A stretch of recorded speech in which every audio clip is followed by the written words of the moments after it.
No! Fucking glitch!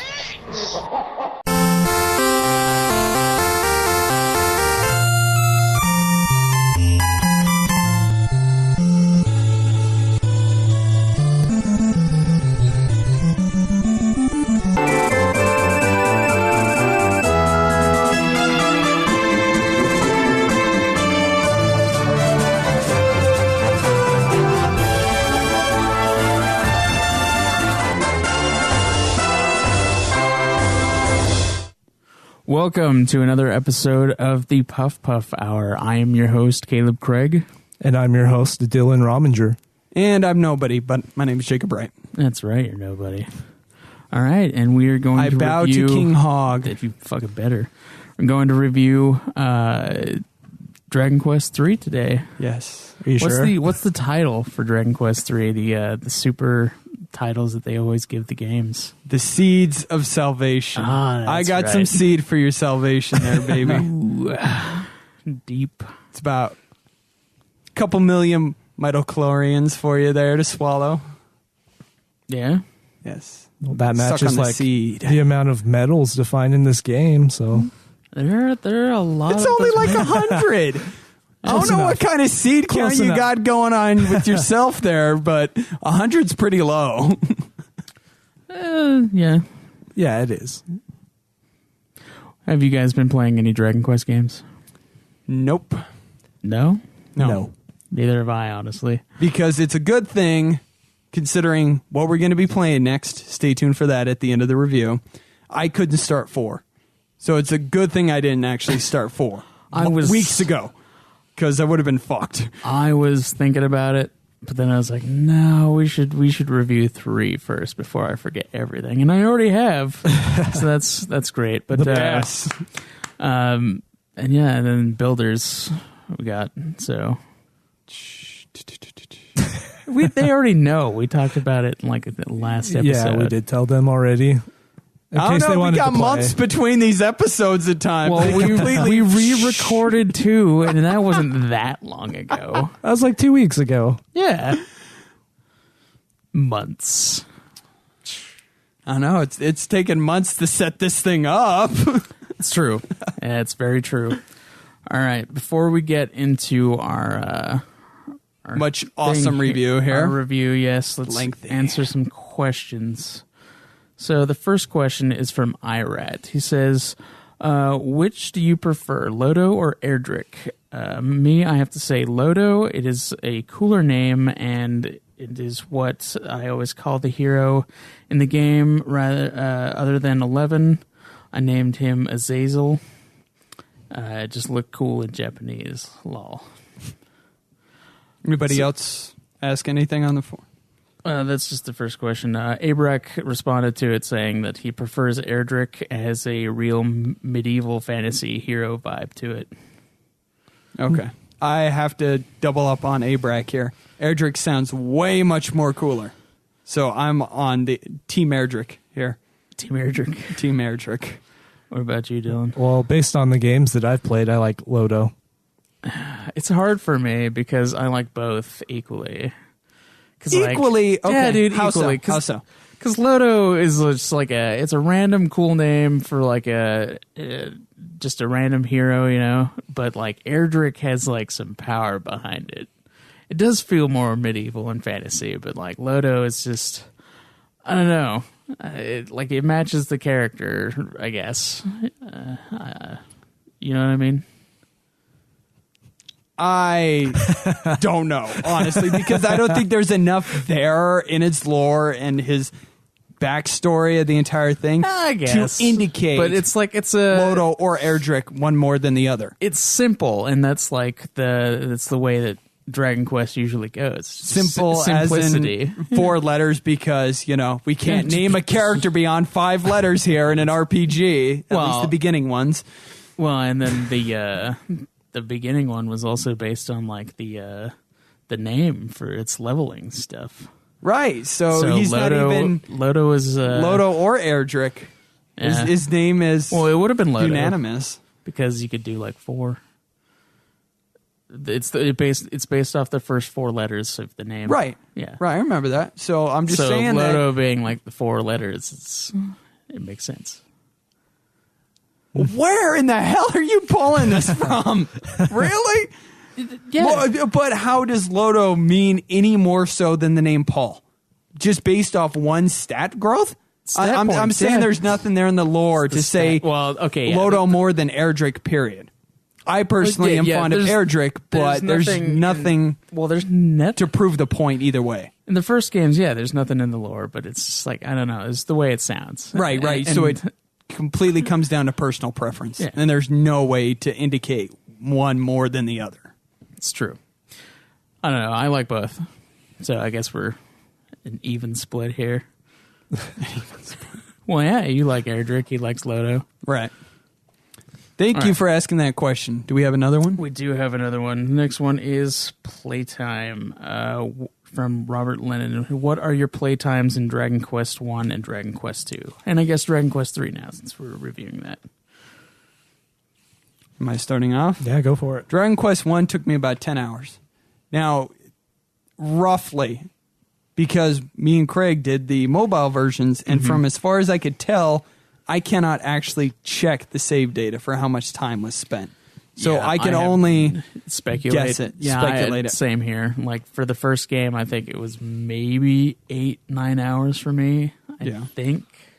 Okay. But I've also played it before, so yeah, mine was the NES version, and I think I was closer to 20. Yeah. 20 hours. 20, yeah. Ooh. I could see that. Well, we had like half your game time easily. Yeah. Lucky you. It was lucky. How about Dragon Quest 2? Dragon Quest 2, I have no fucking idea. I think it was like maybe 13, 14 hours. 17 for me. 17? Because of how I went to a way later place down the line and grinded. I spent a lot of time doing that. I don't know if that benefited me or ended up hurting me. Clearly, it might have hurt me more because you had a quicker time. Dude, I have no idea. It's pure speculation, and I'm terrible with time. Right. So who knows? Who the fuck knows? Right. It might have been 20 hours. Yeah, mine was like 25. 25? I also played that one on the NES. So. These NES versions are fucking You're playing the longer, grindier versions. Yeah, it's brutal. Especially that one. Lots of grinding time.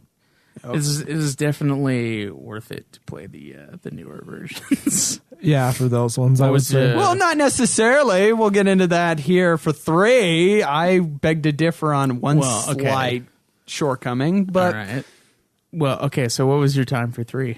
I have no idea about my time for 3. Yeah, same. Because I murdered 3 long ago, and I've been sitting on it, so I have no idea. It's all a blur to me right now. Not the story or the game, but the time. It's just a blur of actually how much I spent in it. Yeah, probably around 20 hours or less for me. I don't know. Wow, really? I don't fucking know. There's a lot of shit in 3. Yeah, mine was like... I have no fucking clue. Okay. Again, it's speculation. I have no clue. I got it like 2 weeks ago, so... Well, there's no way to keep track for us because we're for the mobile versions. Unless you're just like we just do a timer, right? Yeah. Yeah. It's like an egg timer. Yeah, I think my time was like 30 hours. 30 hours? Yeah. All right. Those OG versions, man. Well, it wasn't OG. It was Game Boy Color. Oh, wow, yeah. Okay. All right. So if you guys want to ask any other questions, we have our official website, puffpuffhour.geekdomentertainment.com. You will see on the top headliner forums, you could go in there. There's all the awesome Geekdom Entertainment shows in there, but you could find within the subset of all those forums, Puff Puff Hour. You could ask questions there. You could have comments about our episodes. Even post your own reviews for any game here on out that we're going to be playing. And we will also read those if they're short.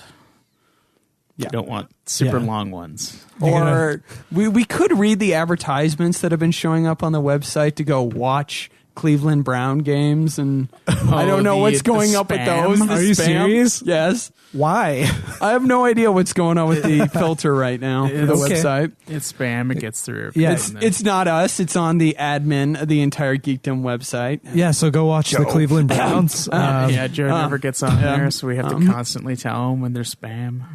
Oh. Filipino Cupid. What? Remember the Filipino Cupid incident with the advertisements that happened on the original website for Ultima? Oh, okay. That's another story off camera. Off audio. Jesus Christ, Jacob. Okay. So, yeah, questions for that. All right. Gentlemen, do we want to get into this review? Let's go ahead and do it. All right. First, we have development. Not too much stuff on development here, but there was a lot for the other games, it seemed, so not much for this one. Maybe not much stuff publicly that I could pull or find from. Mm-hmm. Just as the previous games, Hori did the scenario, artwork was by Toriyama, and Sugiyama composed the music. Chunsoft president Koichi Nakamura, co-creator of Dragon Quest, stated he contributed about 10% of the game's programming. 10% by himself? Yeah. That's pretty good. Yeah. It's a pretty long game for doing 10% by yourself. Yeah. So I wonder who outsourced the rest of it. It didn't seem like it was not children, but college students this time. Like the last game. Because it seems to be a lot more better made. Do you know how many people were on the team this time? No idea. I couldn't find any. But I'm assuming it wasn't a lot. Because Dragon Quest teams seem to not be astronomical amount of numbers. Yeah, with the first Final Fantasy, there's 7 people? I swear it's 3. I can't 3 remember. actual programmers. 3 programmers? Yeah, it was Segaguchi and 2 other guys programmed the whole thing. Yeah. Ito. I could be wrong about that, but it wasn't a whole lot of people. Yeah, I can't remember. But yeah, they must have had more people, though, if they hired a team of college students for the second one. Right. But we're not talking hundreds here. So, the game was released in 1988, a year after the original. A longer period of development than its predecessor. Wait. It was released a year after Dragon Quest 1? A year after Dragon Quest 2. Oh, okay. You said the original, so it's what? Yeah, I was confused too. And it reflected the ever-lengthening game development process of the series. Hori, in a 1989 interview, said that developers had perfected the series' game structure in 3. And this was reflected by the transition from one character's quest to a party of heroes. In Japan, the password system, which we didn't have to deal with, used on the first 2 titles was dropped in favor of a save slot due to part of Hori's dislike of long codes Fucking finally. that had been that players needed to memorize or record. That is one era of the SNES that I do not choose to remember. It's horrible. Especially if they're symbols instead of actual letters. You gotta there's a picture of a guy and either one's doing YMCA for a password and you're trying to memorize it. Dude, or there's I remember slimes those or password shits. those I had kinds to of do. things. I had a couple games that Yeah. did that. Hori had a policy of removing any features from his games that had been used elsewhere, That's a good policy. which turned out to be unworkable during its development. When the game's world map concept was first used by another game maker in Murari Shinwa Jarvis, Hori's team was already too far in development to change anything. Hori also prefers a silent protagonist to make the player feel like they have become the main character. But at one point in the story, Hori was forced to make the hero shout, "Leave him to us, run quick." So, simple and clean is the way Hori likes it, and he seems to keep it that way through all of the development of these games so far. Yeah. They added an extra bit to that for the hero with allowing the person to choose a male or female. In this one, yeah, which doesn't stick around throughout the series. it doesn't seem like it does. It doesn't, But it's very but progressive for 1988. It's true. Yeah. That's very true. Well, that does it for development. Really, that's it. That's all you had. That's all I have. God damn it, man! Hey, man, I did all of this myself. Where was that? Congratulations, man. There's You your, wanna get there's going your into the- assistance. You want to get going into the plot? Your interns. No, you can read the plot too. It's fine. Dragon I'm all right Quest with that. 3 is set many years before the original Dragon Quest. No way. Dun, dun, dun. In a world separate from the first two games, a wicked fiend named Baramos threatens to destroy the world. The story revolves around a hero, son, or daughter of the legendary warrior Ortega. On their 16... Flip of a coin. Yeah, dude. That's how you decide. You don't actually get any say. They just flip a coin. Is that what you did? Yeah, Yeah, what'd you get? I got it, dude. Oh, Yeah, okay. That's cool. it's great. On their 16th birthday, the hero is summoned to the castle and is given by the king of Alan the challenge to rid the world of evil from the archfiend Baramos. She's like, hey, what's up? Go do this for me. Go kill the massive evil thing. Yep, You know that quest that we always give you? right. Which Ortega attempted in the past, but seemingly perished in a volcano.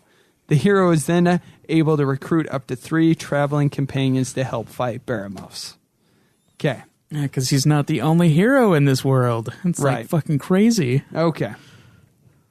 Small little gripe that I will first start off here with. The iOS port, iOS Android port, is based off the Super Nintendo remake, which we Right. never got over here. Which sucks balls. For you guys. This beginning of Dragon Quest III has got a scene of Ortega fighting Baramos and falling into the volcano. Did we get to see that scene, Craig? Nope. It is non-fucking existent. So you have no idea. Like, your father, perished doing this, and this. But you don't actually get to see it. Yeah. So when That I would have been nice. So I'm looking up, all the differences and watching these extra scenes that happen, and I'm like, how the fuck do we not have this? It should be in there. There's no reason why it shouldn't be in there. Yeah. And There it is. So it just kind of kills it a bit for me. I don't know. I feel like the newest version of any game that they make should have all the really cool features of the previous ones. Yeah, I agree You know with what I that. mean? Like, there's Completely like agreed. so many differences in the games. They like Final Fantasy IV had like thousands of differences Yeah. between each version, and like there was tons that were left out for like the newest the DS remake. Even though that one had like tons of like added on content, there was like also a bunch that was just left out. It's ridiculous. Yeah, I don't understand that. Like, why go through all that effort if you're just going to leave stuff out? Yeah, especially if like this one, it gives you scenes that you need to see. Yeah. Like it's, Right. okay. And what I find bizarre is we got that intro to 2 in Yeah. our port. So why did you fuck it up for 3? It's weird. Like, why would you? It's very weird. Did you get I did not in the Game Boy Color version. Wasn't there. Huh. You know what? I hope that it's in the PS4 port that they brought to Japan that hopefully they bring to us. We shall see. Oh, the They one with get the this- trophies? Yeah, and the one with the trophies. It would be nice to have a completed version. That would mean I'd have to play 2 again for trophies. Yeah. That's your prerogative. What if I it don't had? What if want it had to a, do that. If it had a plat, would you go for it? I probably would. It depends on how hard it is, though. It would probably Like, the game is be pretty very ridiculous. It's ridiculous as it is, so. hard. Yeah. Be level 1 the entire time. No. If that's the case, then no. No plat. No plot. In Romilly, the king will explain that a thief named Kandar has managed to steal his crown. He's a douche. If you were to retrieve it for him, he will acknowledge you as a true hero. So it's a good start off. So you got to go Get to a king to acknowledge that you're a true hero. That's all any hero needs. Right. So you obviously go to a cave. Most of this game is doing this, so it'll be pretty simple to explain. But once you defeat Kandar, you will receive the golden crown. Dun, dun. And I love the way that Kandar looks. Because as I am actually looking at him, I am reminded of somebody from another game series. When I see the hood Oh, yeah. looking over at him, if any of you have played Ratchet and Clank, it reminds me of Captain Quark. Yeah, he does kind of look that way. He looks does, like with the hood from the. He looks like Man Ray from SpongeBob.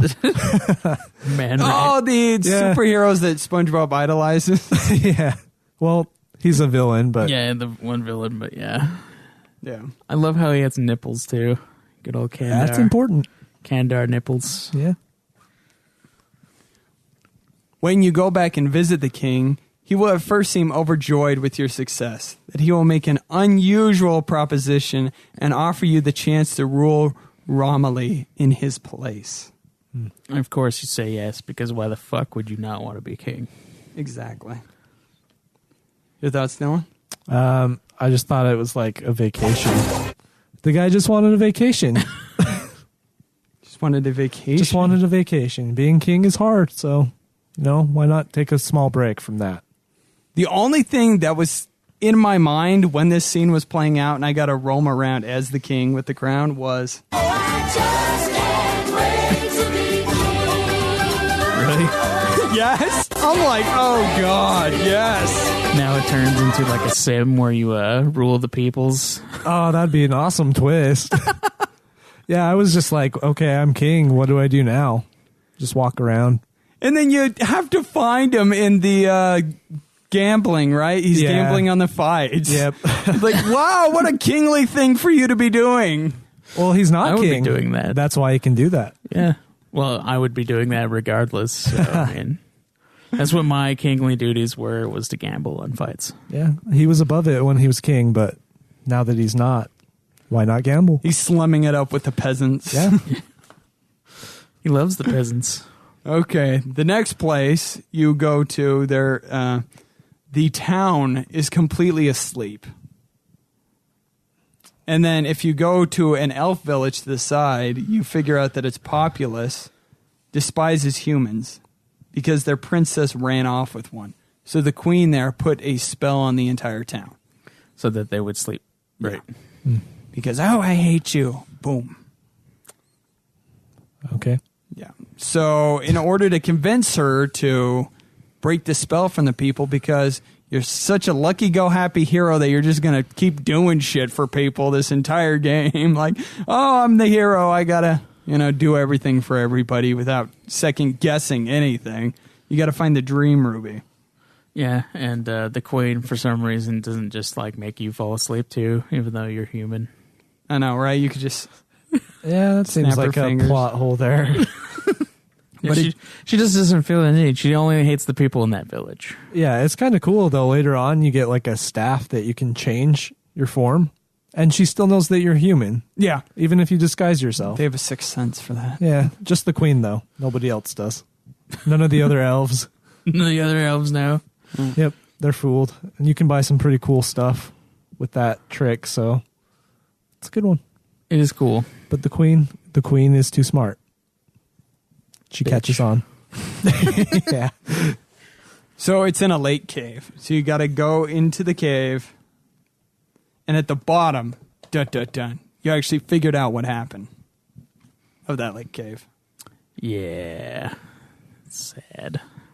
They both committed suicide. Both the princess and... That's like the first dark moment of Dragon Quest. Yeah, nothing has been really that bad for Dragon Quest until this moment. Right, and it's pretty sudden at the beginning of the game. Yeah, it's like, oh. Yeah, this one takes a lot of dark turns. It does. But we'll get to that. Yeah. The next town is Asaram. A beautiful queen occupies the throne. Not for long. Not for long. All right. In this town, there are these bullshit merchants that are selling things for 40,000 fucking gold. Oh, yeah. You mean the fucking robbers? Yes. That's what this town is full of, because Asaram is, modern day Iraq. Highway robbery. I fucking hate those people. Yeah. Yeah, dude. So did you negotiate or talk them down? Nope. I completely did. And it'll go down pretty low, 2,000 or 4,000 for a weapon. Damn. You just keep asking him, and he keeps lowering it. It's still overpriced, though, even if you haggle with them. Yeah, I had decent stuff, so I didn't really need to. Okay. And another town around that area is called ISIS. Yeah. Wrong. We're going to bomb the shit out of them. ISIS is not going to exist. I just started cracking up when I'm like, oh, God, it is ISIS. Nobody goes to that town. Right.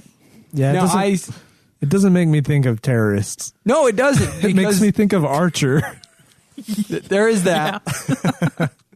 ISIS in Iraq is actually after a goddess. I don't know if it was Egyptian, but that's what it's named after, is one of the goddesses that was there. So Egyptian goddess. But come on, to say words like ISIS, that triggers it. You say words like tremendous, who do you think comes to mind?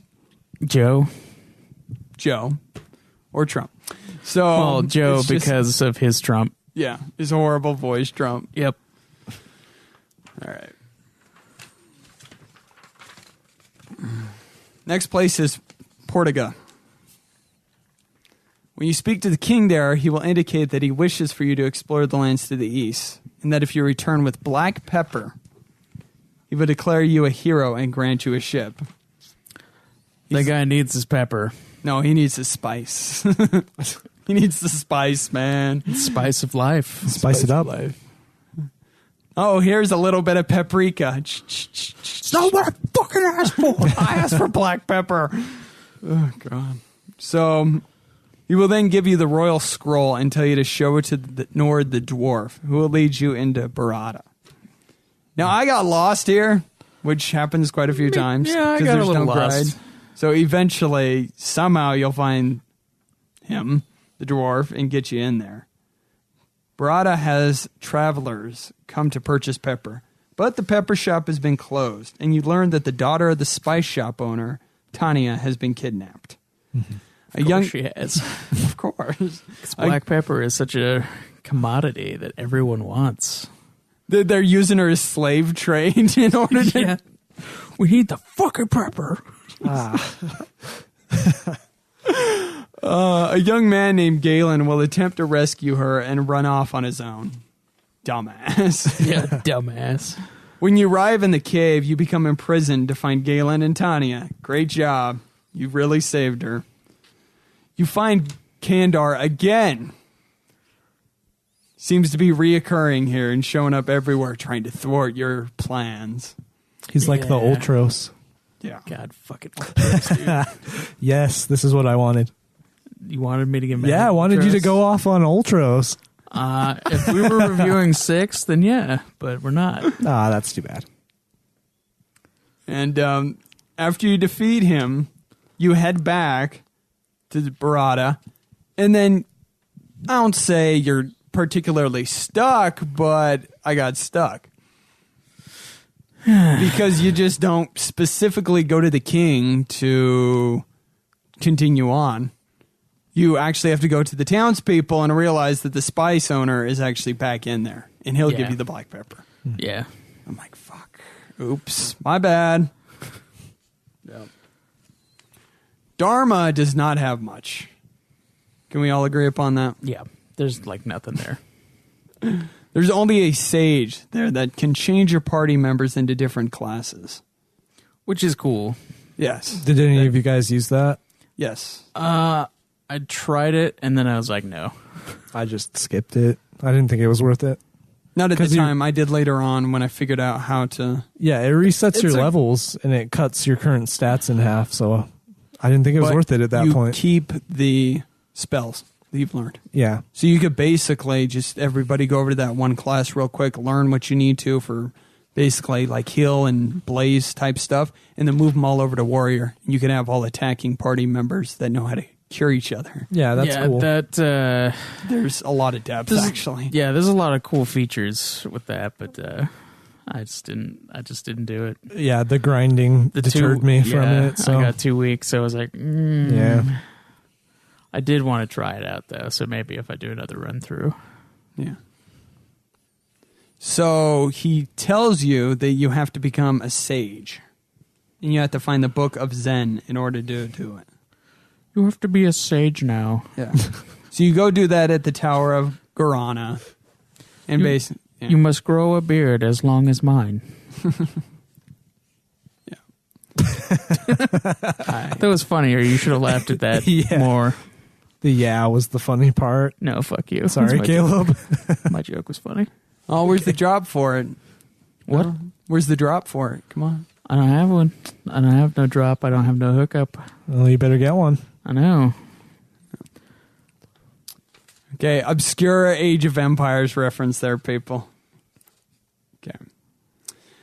Jaiping is in crisis, with daughters being chosen, Jesus, Jacob, through a lottery for ritual sacrifice to a demonic beast that has the entire country living in fear.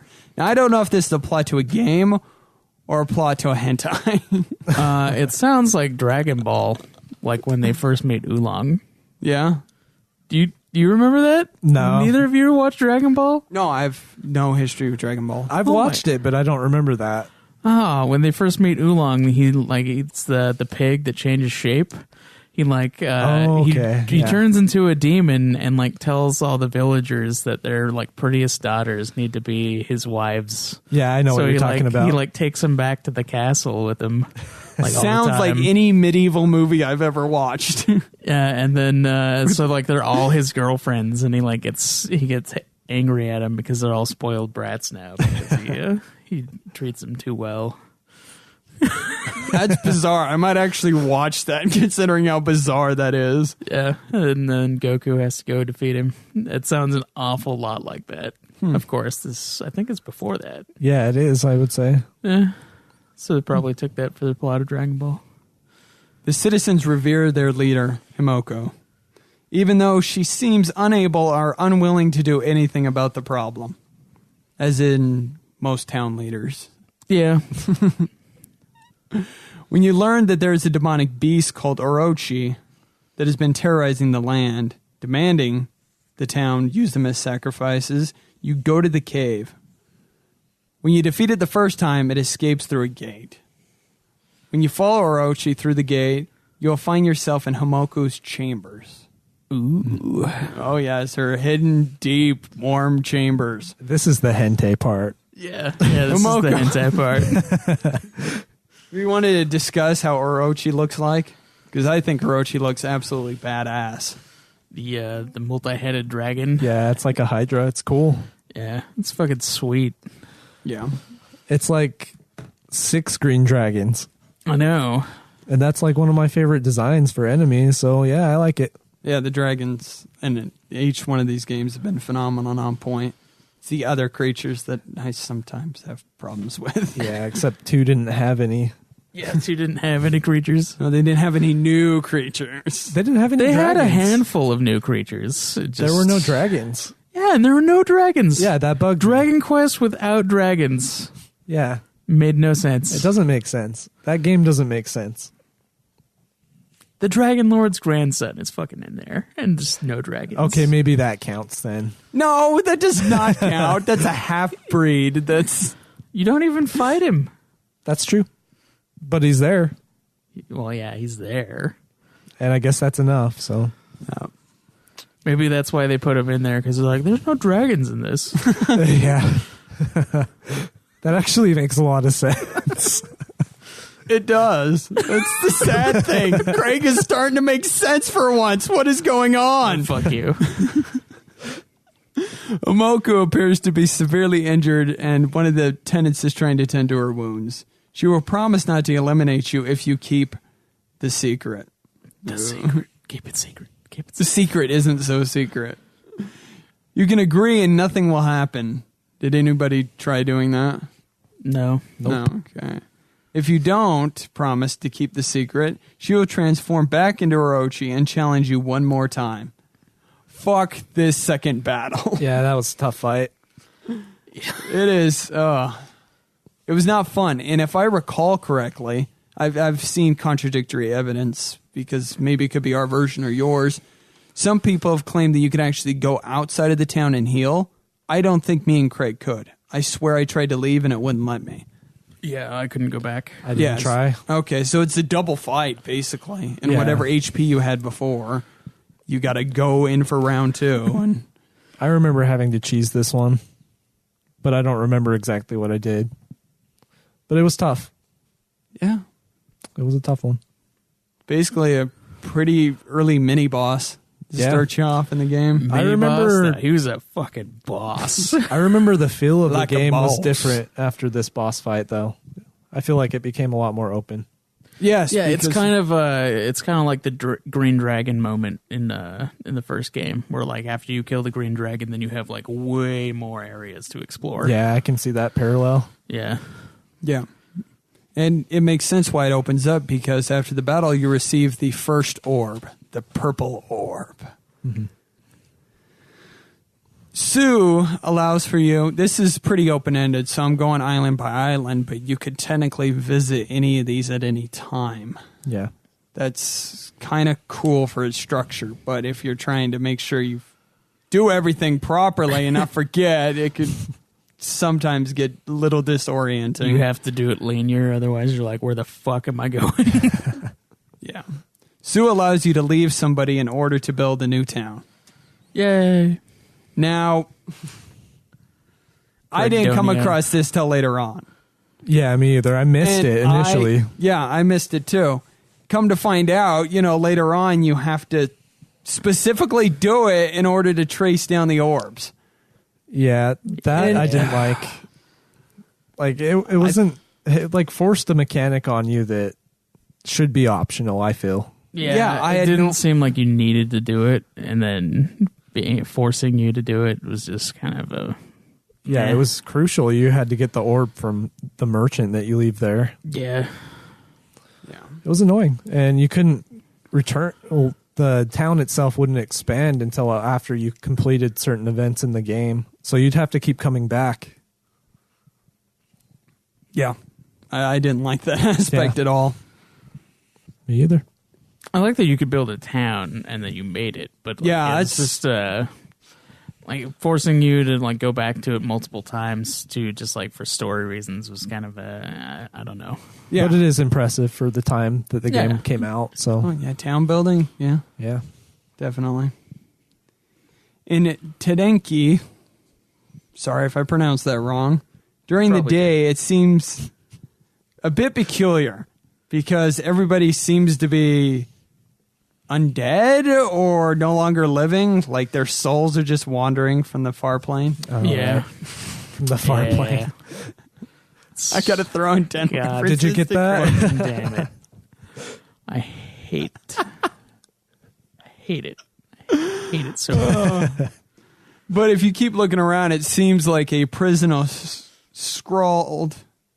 Wow, I actually spelled that wrong. Is dying wish on the wall, saying how he wanted to pass along the orb he had before he died. So you actually had to visit during night. Now, I was going to save this for the gameplay section, but since it pertains to the story, how about the day and night cycle that this game has? I thought it was pretty sweet. Yeah. It's one of the first games that I know of that has implemented that in any way, and that's fucking awesome. Yeah. I thought it was good, but it was also a bit tedious because you had to come back at night. So you just have to grind or like walk around until it was nighttime to Yeah. get that orb. Yeah. Because there's no internal clock like they had for like Pokemon later. No. So you had to like wait until you could actually get nighttime. Yeah, it was like a visual cue. Yeah. It would get darker and darker, so I've got no problem with it. Actually, I didn't think it took that many steps for it to become night again, for it to ever be.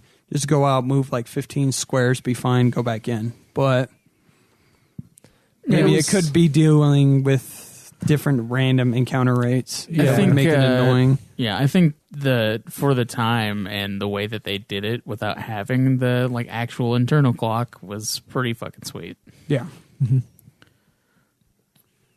So if you visit there during the night, you actually see him there.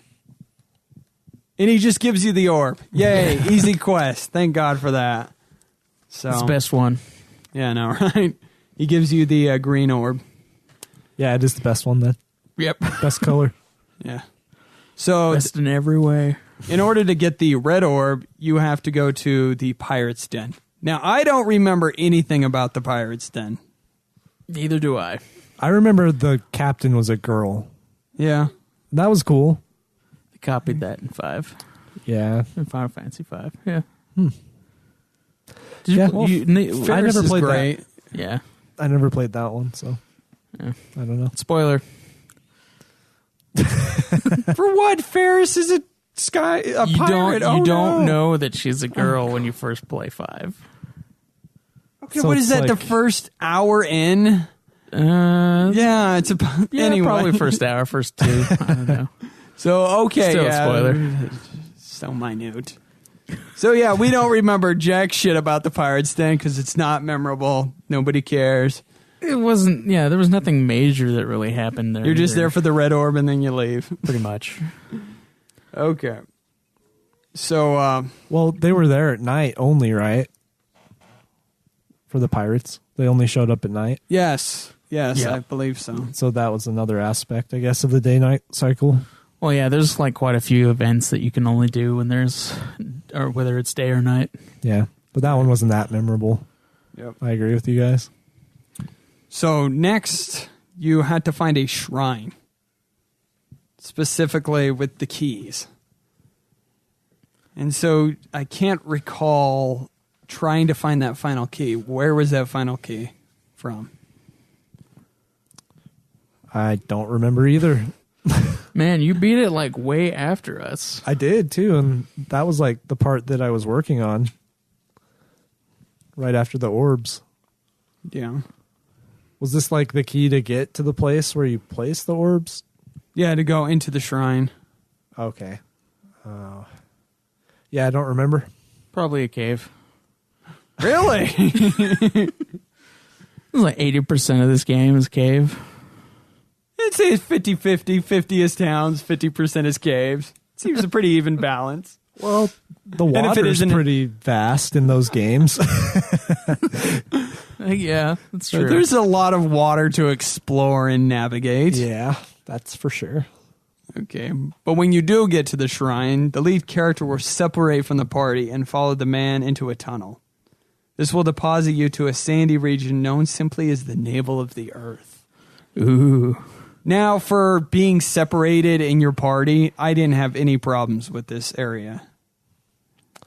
It was easy. Specifically, like as a test. Oh, yeah, it was easy. You can heal too, so it wasn't a big deal. Your main hero character heals, so.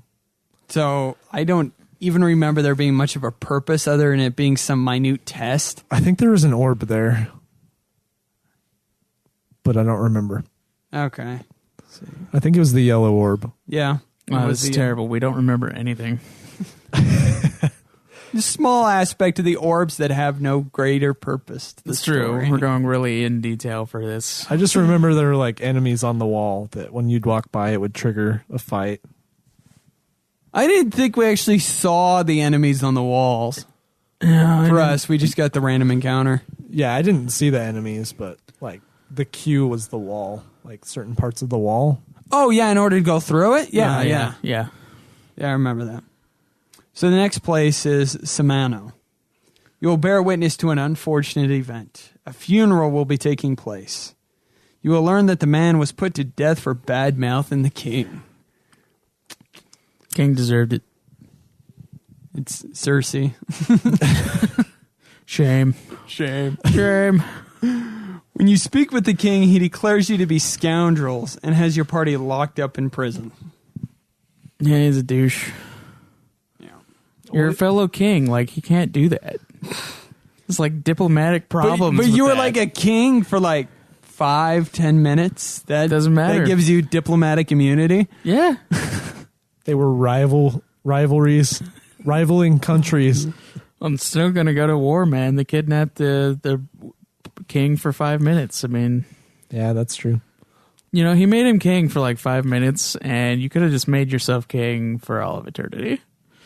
Just turn off the game and there's your ending right there. Yeah, I'm fucking king now. It wouldn't have counted because there was no credits, though. Yeah, I guess it's true. Exactly. It's unfortunate. Same Craig logic. Evray is the final boss. Evray is the final boss. I don't fucking care what you say. Okay. It makes as much sense in that game as anything else. Okay. Gameplay wise, what I found weird here is I've played a lot of games that when you're imprisoned, like Chrono Trigger or Final Fantasy VIII, when you become imprisoned, you lose your equipment and you got to find it. Mm-hmm. This didn't happen. You kept your equipment. It's true, but also when it reveals who the king is, like, you kind of know why.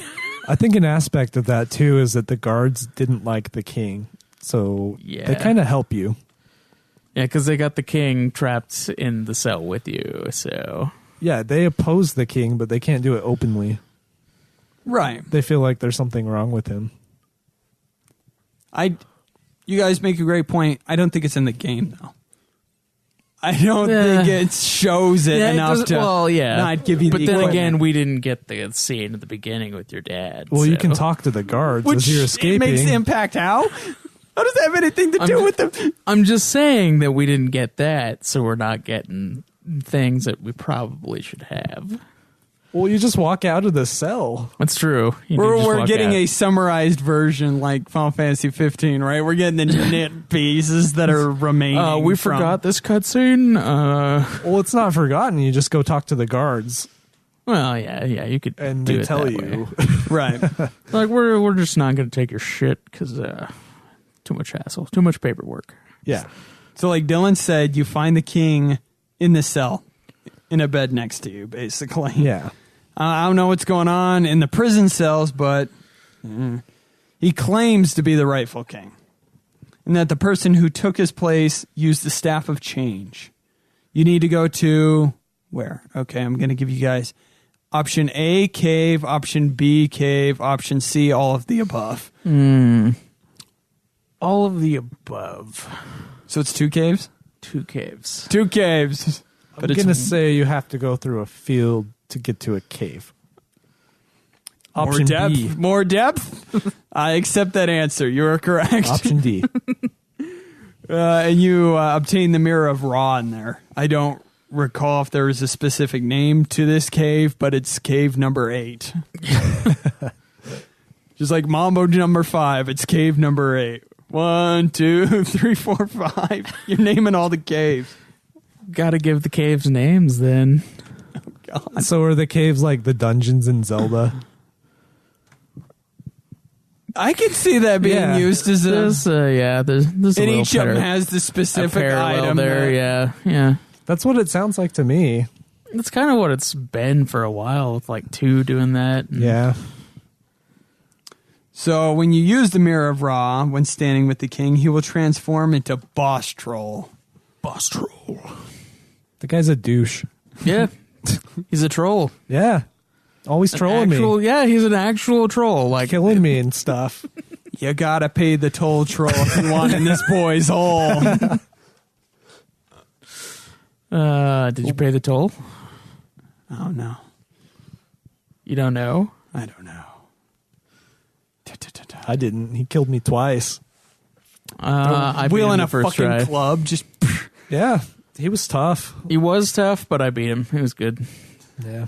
It's quick death for him. Yeah, good for you. once you defeat it, peace will be restored to yet another kingdom that seemed to be doomed. Doesn't seem like it should have been resolved that quickly, but yeah. Yeah, it seems to be like considering they imprisoned their own king, and then he's like, "Yeah, it's fine. You didn't know who it was." Yeah, some of those things that happen with like TV show episodes, where like the beginning of the episode has a conflict, and by the end of the episode, the conflict is resolved. Yeah. So these could be done episodically. Like, here's the beginning, middle, end. Okay, next episode, next town. So. Okay, the Promontory of Olivia. If you try to sail through the passage, you will hear a voice, and the ship will be blown back to the east. You have to find a phantom ship, which I had trouble getting to appear. Because you have particular things you need to have happen. Like, you needed to have actually been blown back by the wind. in order for the ship to appear. I just looked up the ship location. Yeah, I did too. I didn't have a problem with it. So it said like how many tiles to move from this town. So Oh my God. I just did that. You just got it handed to you on a silver platter. I did. So you could just close your eyes and go 1, 2, 3, 4, 5. Yep. Up, That's basically what I did. Nice. Yeah, wasn't bad. That part wasn't bad. No, nothing is too bad. Well, when I say bad, I mean difficult Yeah. Yeah, I know. in this case. When you arrive, one of the men lying on the ship appears to have been Errol. He will give you the locket of love. The locket of what now? Of love. Okay. The way you said it was really weird. It's like love gun. The locket of lube. Locket of lube. The bucket of lube? What? Okay, I don't know the last time you've actually seen a locket, but you can't store a lot of lube in it. You can store enough. You must not have much working with you there to... There's enough lube for everything. Trust me. Depends on the size of the locket, too. At what point does a locket become a pendant? It depends on the size of the locket. It's dependent. It doesn't depend on the size of the girl. Nope. Alrighty then. It seems he wrote a message for Olivia, which was never delivered, inside of the locket. He's got like a little note in there, written in Sharpie. Yeah. Except it's all smudged because there's lube in there too. Yeah, too much lube. So you use the locket of love, and Olivia's love will be reunited, and the curse surrounding the area will be broken. Ah, nice. So I found that to be a pretty cool aspect. Yeah. Yeah, it was cool. There's a lot of cool things about the story for this game. Yeah.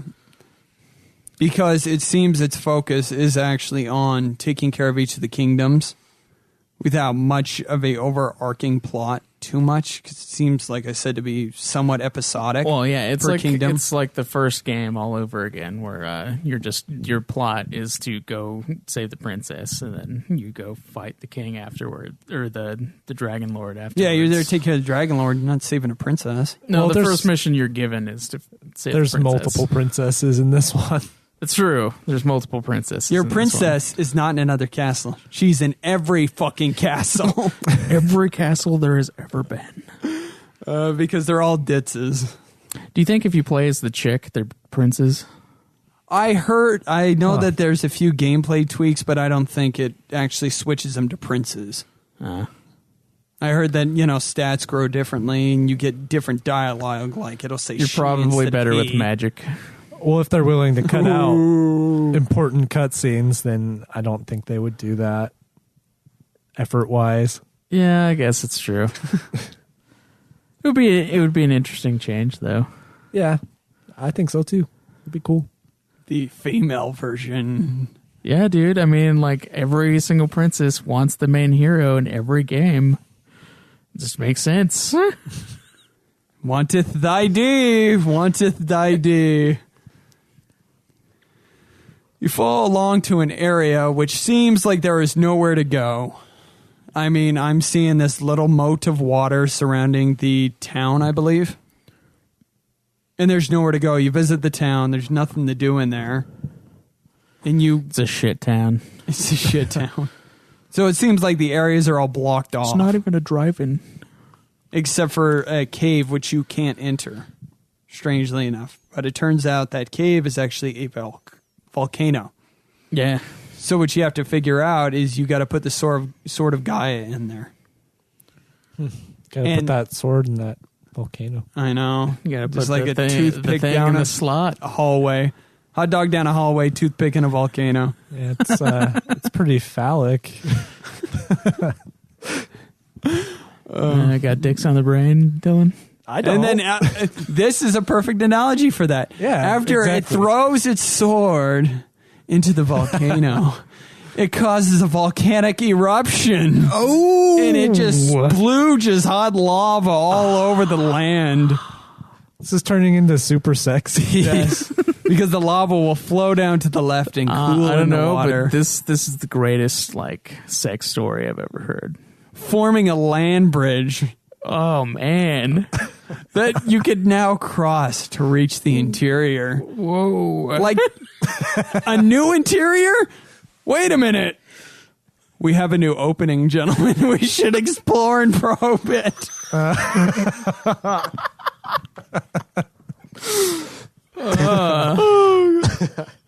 Okay. There is another cave. Hips. And when you reach the other side, it has another shrine. Inside the shrine, you speak with another dude, and he will give you the silver orb. Ooh. I believe that's the last orb you pick up.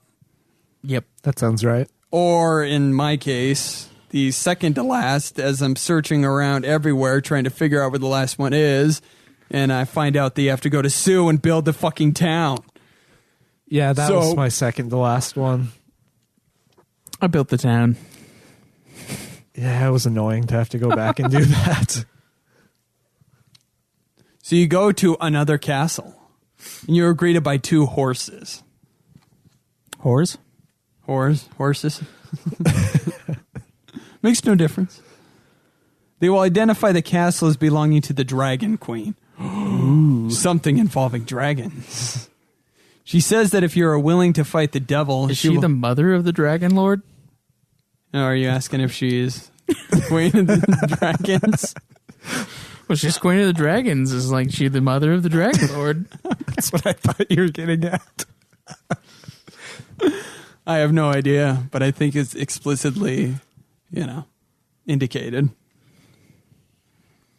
Go through that whole family tree in this trilogy.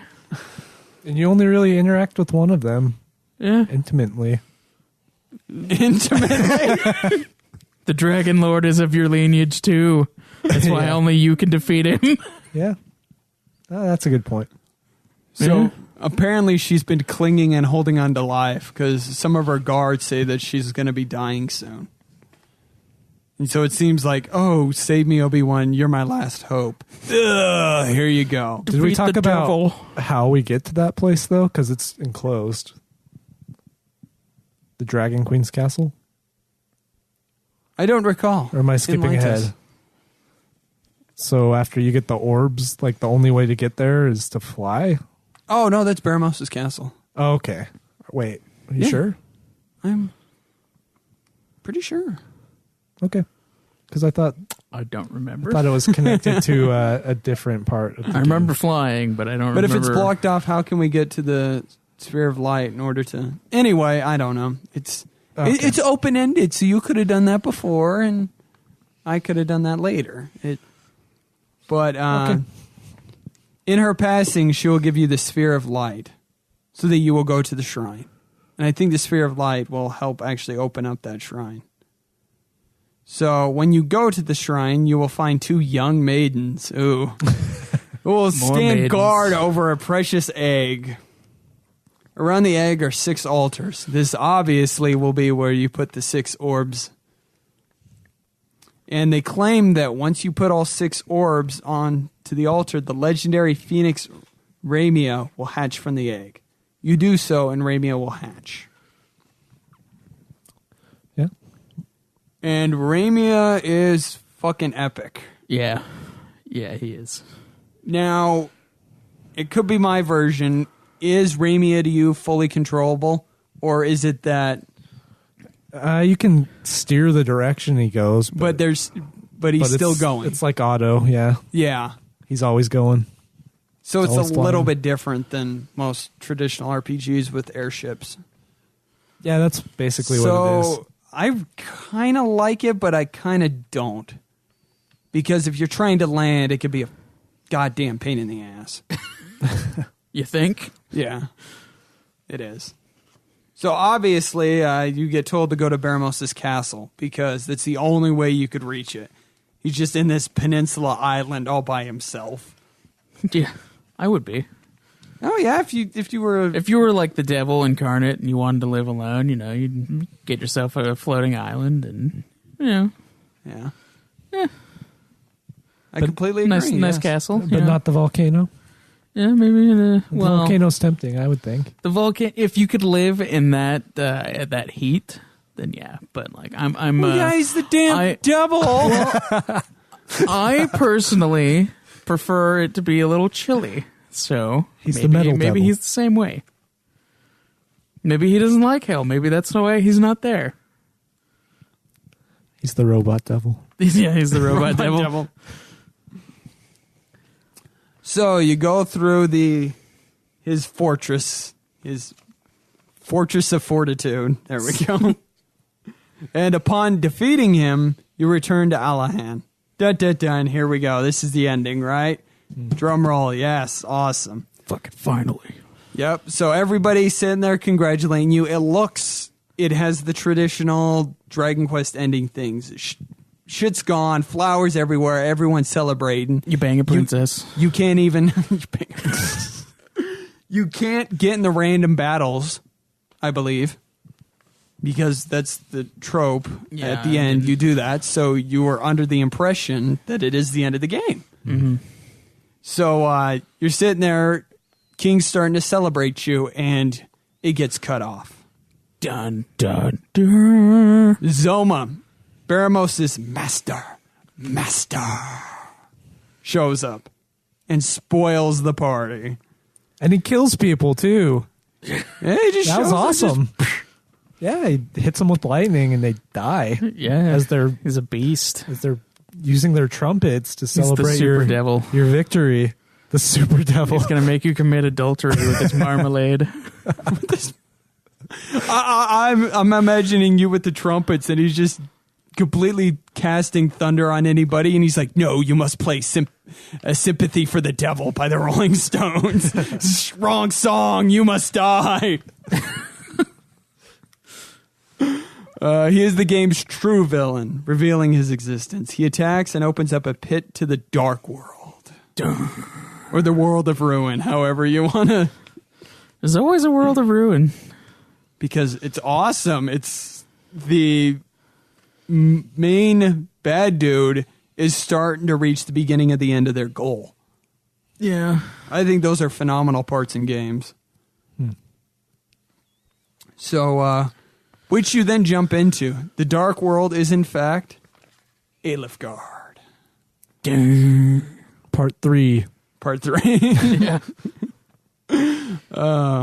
The hero must then acquire several of the artifacts that were collected in the original Dragon Quest, including the Sunstone and the Rain Staff. So another callback. So Well, it kind of had to. It was like, yeah, he used these to save the world. Yeah, I was missing in the second one, though. It's true. The callback to the items. Yeah. So I liked it in this one. It's cool. So you're going to pick 3's callbacks over 2's? Yeah, for sure. Greg? 2 is cool for going back to the same island, but the actual using of the items instead of like retconning it, kind of like some games do. Like I enjoyed that it actually made you use those items. Agreed. 3's done way more better. I thought that, the second that I started it, I'm like, oh, wow. I appreciated what 2 did, but as I started collecting the items, I'm like, okay, this is way better. Yeah. It's not even close. So you find the Sun and Rain Staff. Rubus, a legendary sage, has been turned to stone and is rescued by the hero by using the Sunstone. And the hero receives the sacred amulet in return. These items recreate what? Your mom. Hear that deafening silence? Nobody's laughing at your mom jokes. Fuck you. It's a great joke. It's a classic for a The reason. Rainbow Bridge, the motherfucking Rainbow Bridge is back. The rainbow tier. Take a look. It's in a book. It's reading Bridge. Rambo. Dude, Mario, he constantly races on that bridge. Oh, yes, he does.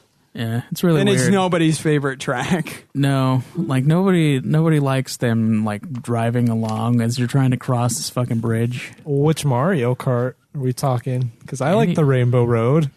Fuck you. Rainbow In Road is 64? awful. Yeah, it's 64. That's the only good one. Sevens, Double Dashes is not great either. Double Dashes sucks. I'll give you that one. And what I was playing, the one on the Wii, that one wasn't great either. That one's tough. It depends on your controller, though. Okay. I'm not talking about controls. It just looks bad to me. Oh, okay. With Double Dashes being the worst. Yeah, I agree. It's just lazy-ish. It is, and you'll fall off a lot. You fall off no matter what. Right. Well, I don't. I do on the Double Dash one, but not the other ones.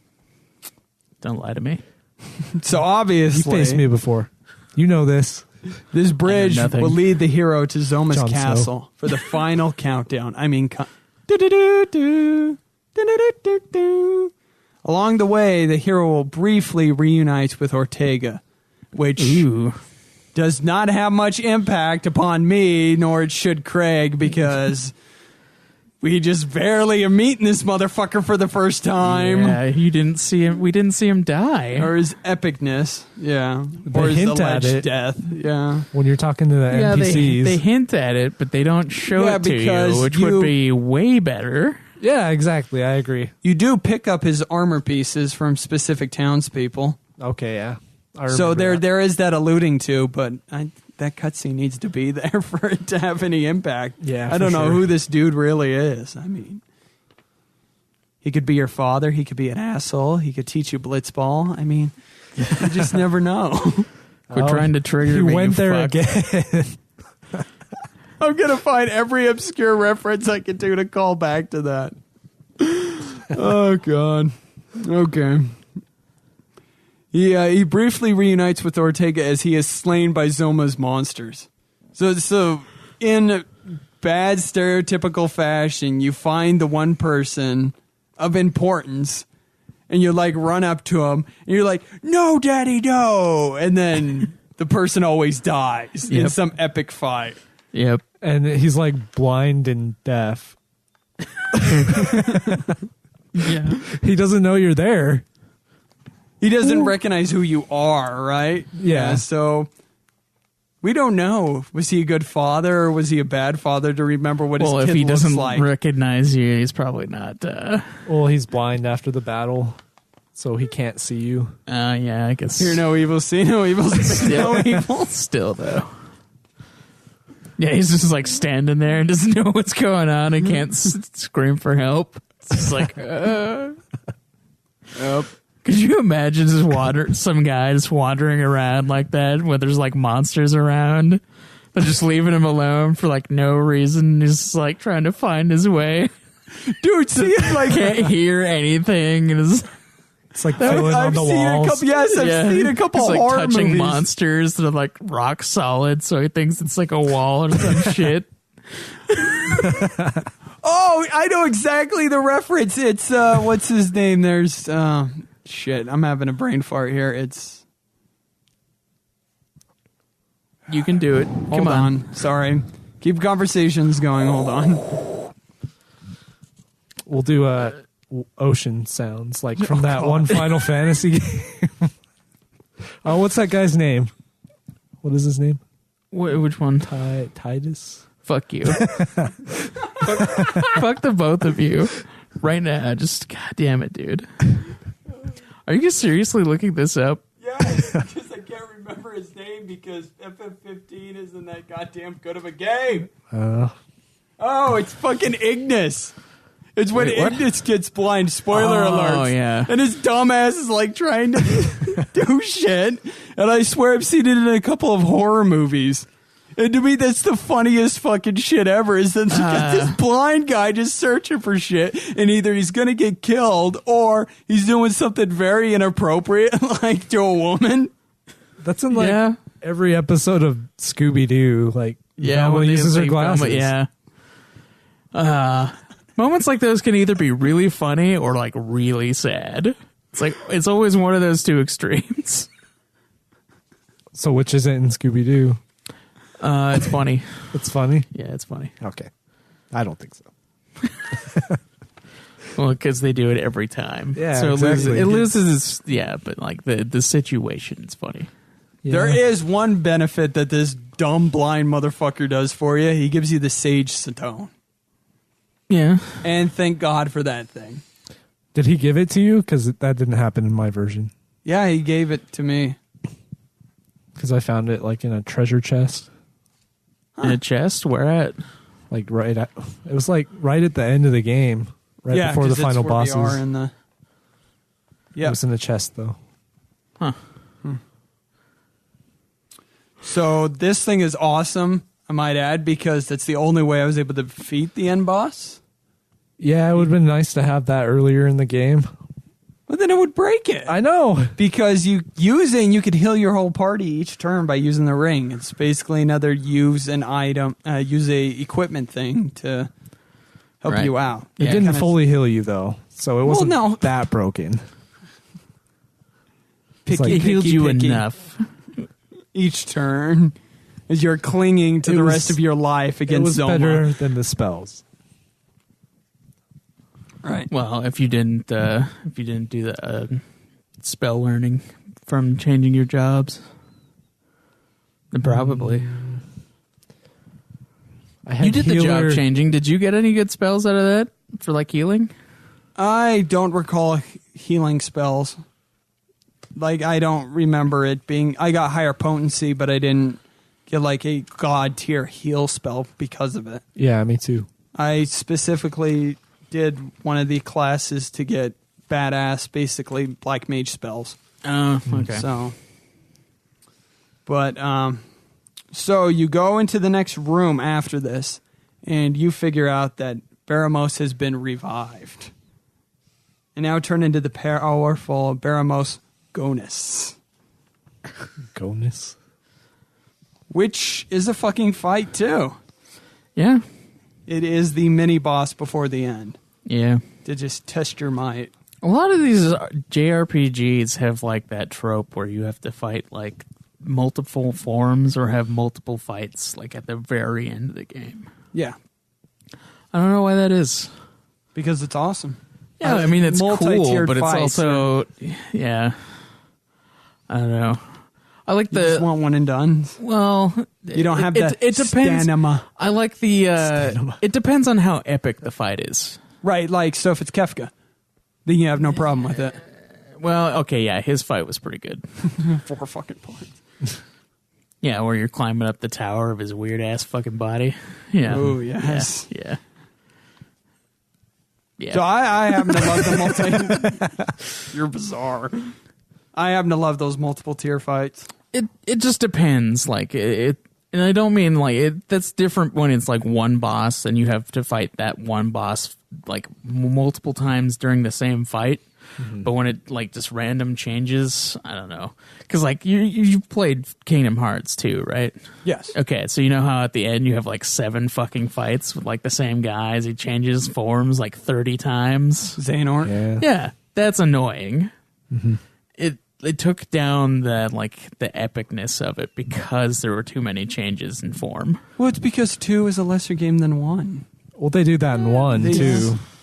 There's a lot of bosses with at the Xehanort in the ending area like and 4 as well. Yeah, there's 4 stages of that fight. Yeah. Some of them are tough on the hardest difficulty. Proud. Yeah. Yep. Yeah. You have to do that for the platinum. Yeah, I'm not gonna. That you don't respect that I have. Yep. Well, there's a handful, Dylan. There's a handful of platinums that you have. Yeah. All right. So, next curious question. Did any of you try taking out Zoma without using the Sphere of Light? Nope. No. I didn't either. I used that thing ASAP. I'm like, let me use this. I know exactly what I got to do. I'm not going to fuck around with this. Is it possible to beat him without it? I probably guarantee. I don't know what the level cap in this game is, but I bet you it could be done. Yeah, hit the level cap, and then that's all you got to do. Yeah, because he basically killed me on the first turn. Ooh. Without the orb. Ouch. Yeah. It's pretty brutal. So obviously you need to use that, more than likely. It's given by the Dragon Queen. The hero defeats Zoma and frees Alefgard. But Zoma boasts that evil will eventually return to the land, and the hero will not live long enough to stop it. For their bravery, the hero receives the title of Not Lodo, Craig. It's Erdrick. Erdrick. Yeah, It was Lodo in mine. Fucking with you. The hero later vanishes from Alefgard, leaving their sword and armor to be passed down through the ages so that their descendants can continue to protect the world from evil, and each descendant forming a rainbow bridge on top of a rainbow bridge through each generation of children. Yay! It's a rite of the rainbow bridge is a rite of passage for the family. In order to become a man, you must form the rainbow bridge. And I can see Ronald McDonald when he does the M. That's the rainbow bridge. What?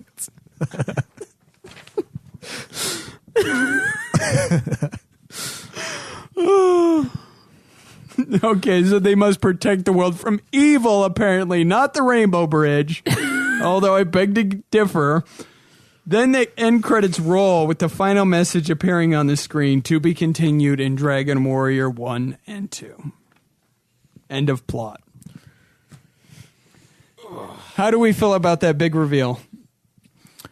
Which reveal was that? That it's a prequel. That it's a prequel?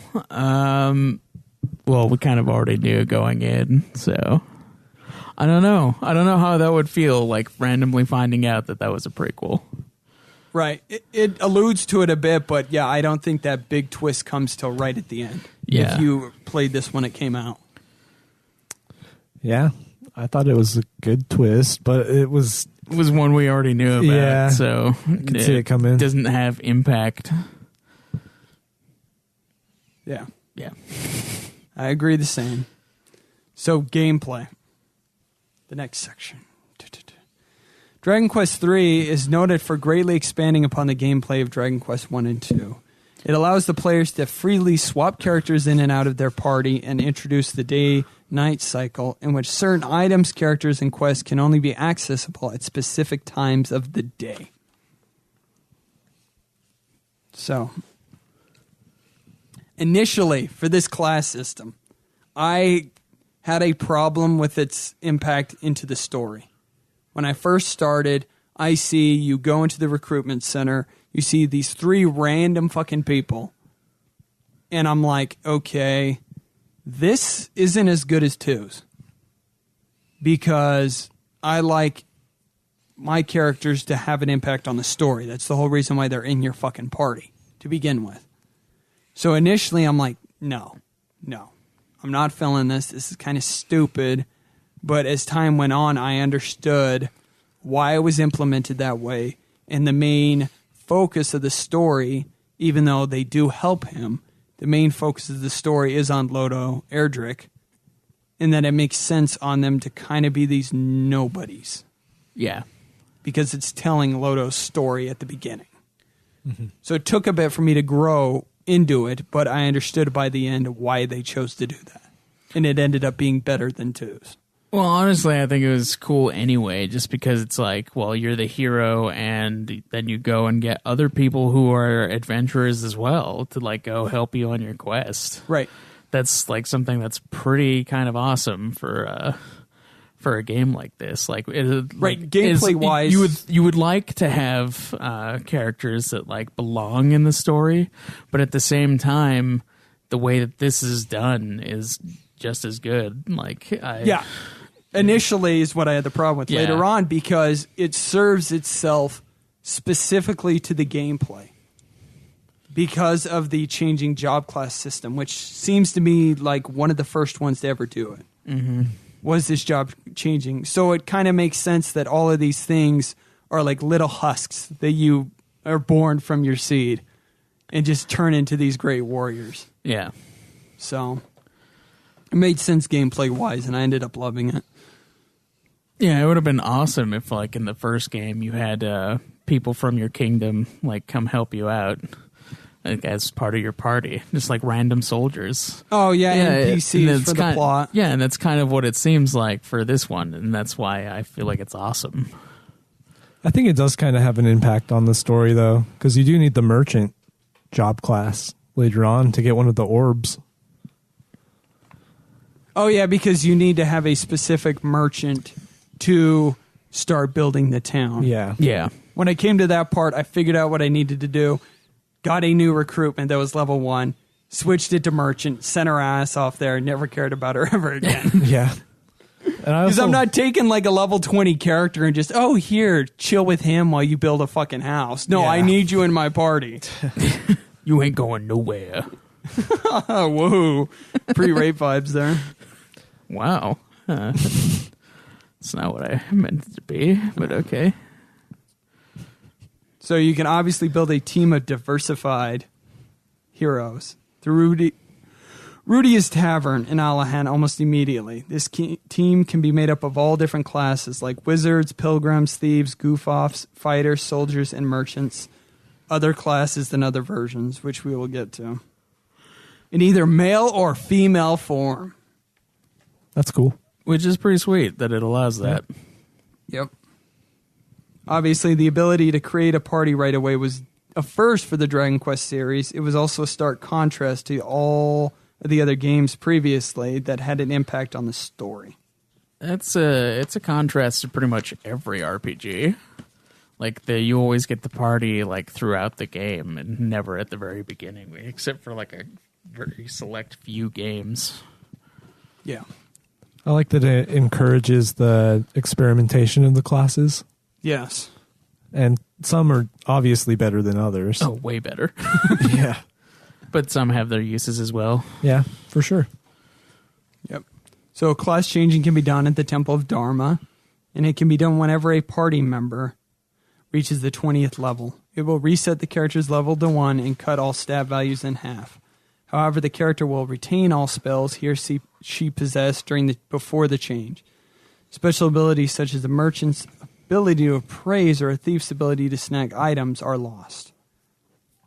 I didn't mess with thief. I didn't mess with merchant. Yeah, I didn't think those classes were very good. Yeah, I didn't really do any with that. The one I relied on the most was the warrior class. Me too. I felt like that was the strongest one. So your full depth of your classes were? It was 2 warrior, 2 wizard. That's pretty much what I went with. Yeah. Oh, wait. One was a cleric. Oh, you had okay. Yeah, the cleric was good for healing, and he had some pretty good spells. I pretty much only went with the items for healing this time. Really? Yeah. Dang. I used warrior and fighter as my 2 things, and then I kept 2 mages in case for the healing and casting of things until I figured out how beefy Sage was. So about midway, I actually wasn't until about like level 25 that I decided, let me switch the mage and put it over to Sage. There's one downside to using Sage, though. It takes forever to level up. Like, I swear, instead of like 5,000 for a warrior, it's like 8,000 to level up one of the sages. It's ridiculous, but by the end, Zoma was getting fucked up. I mean, it was definitely worth the switch. So, just because of the lone sage. Yeah, pretty much. All right, we ready to dive into version differences? Yeah, so many. North American edition, which was the NES here, introduced the prologue scene showing Ortega battling a monster on a volcano. Dun, dun, dun. Obviously, the cross and the coffins graphics got changed over here. Yeah, I don't know why they have that. Just like this, it bugs me. It honestly just fucking bugs me. What's wrong with having that? I don't get it. It's not offensive. I don't know, man. I don't know. The XP and gold drops are increased by 25%, though. In which version? NES. Oh, okay.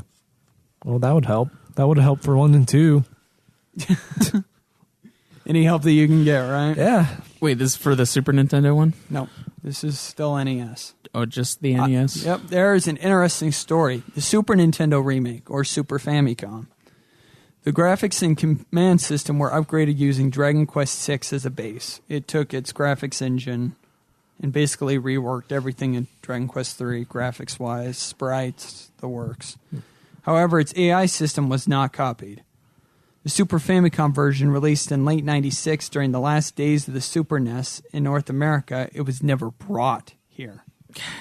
Because Enix America's closure in '95, by the time Enix of America returned, the SNES had been discontinued in North America, We have yet to receive this version.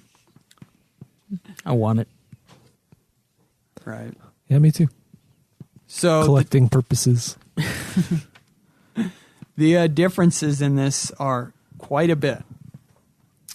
There is now a character in the Tower of Dharma who can change your names.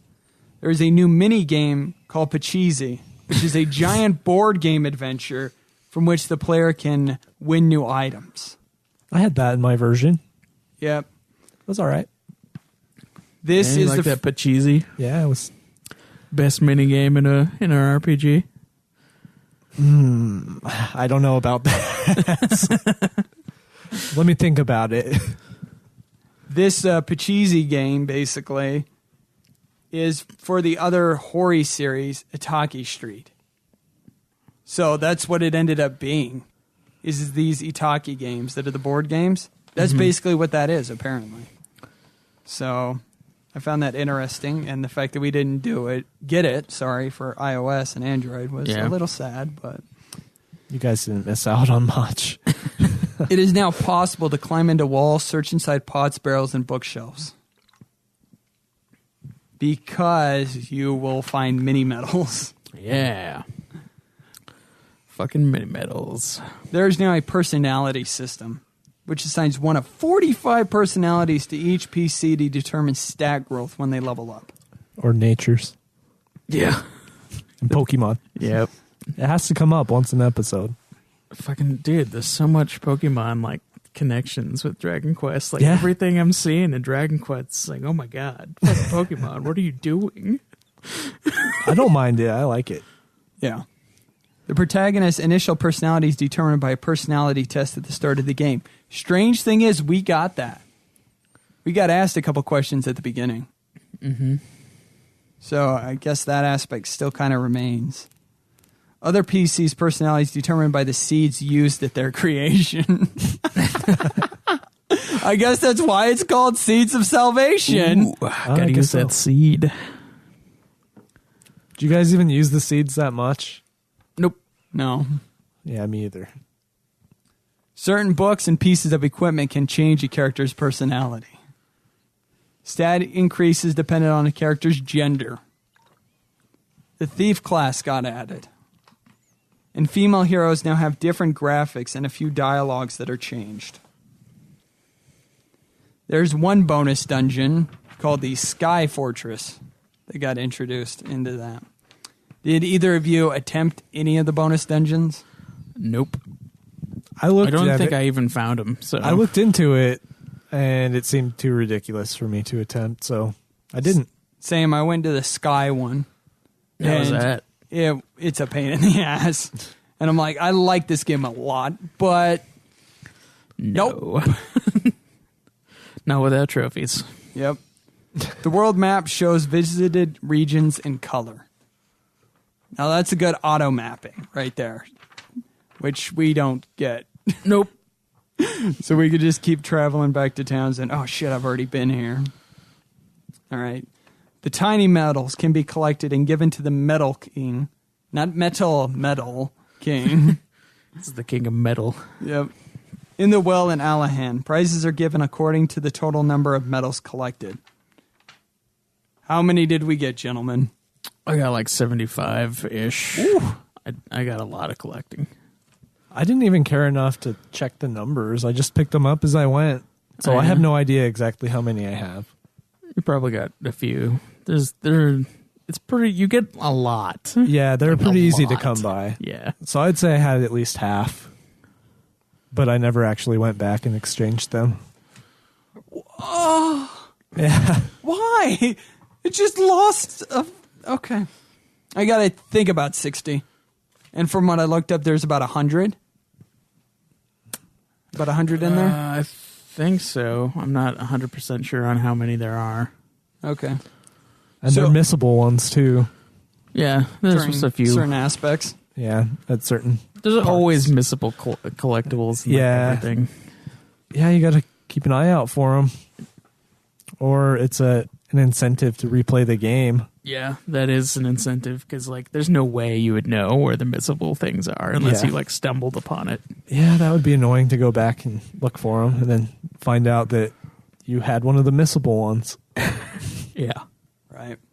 So apparently with the different versions like Game Boy Color and our Android port, the board game got completely cut out in our versions and got replaced with this thing with the tiny metal. So all the items that you would have received during that mini game, the Metal King has to give to you. Yeah. Yeah, instead.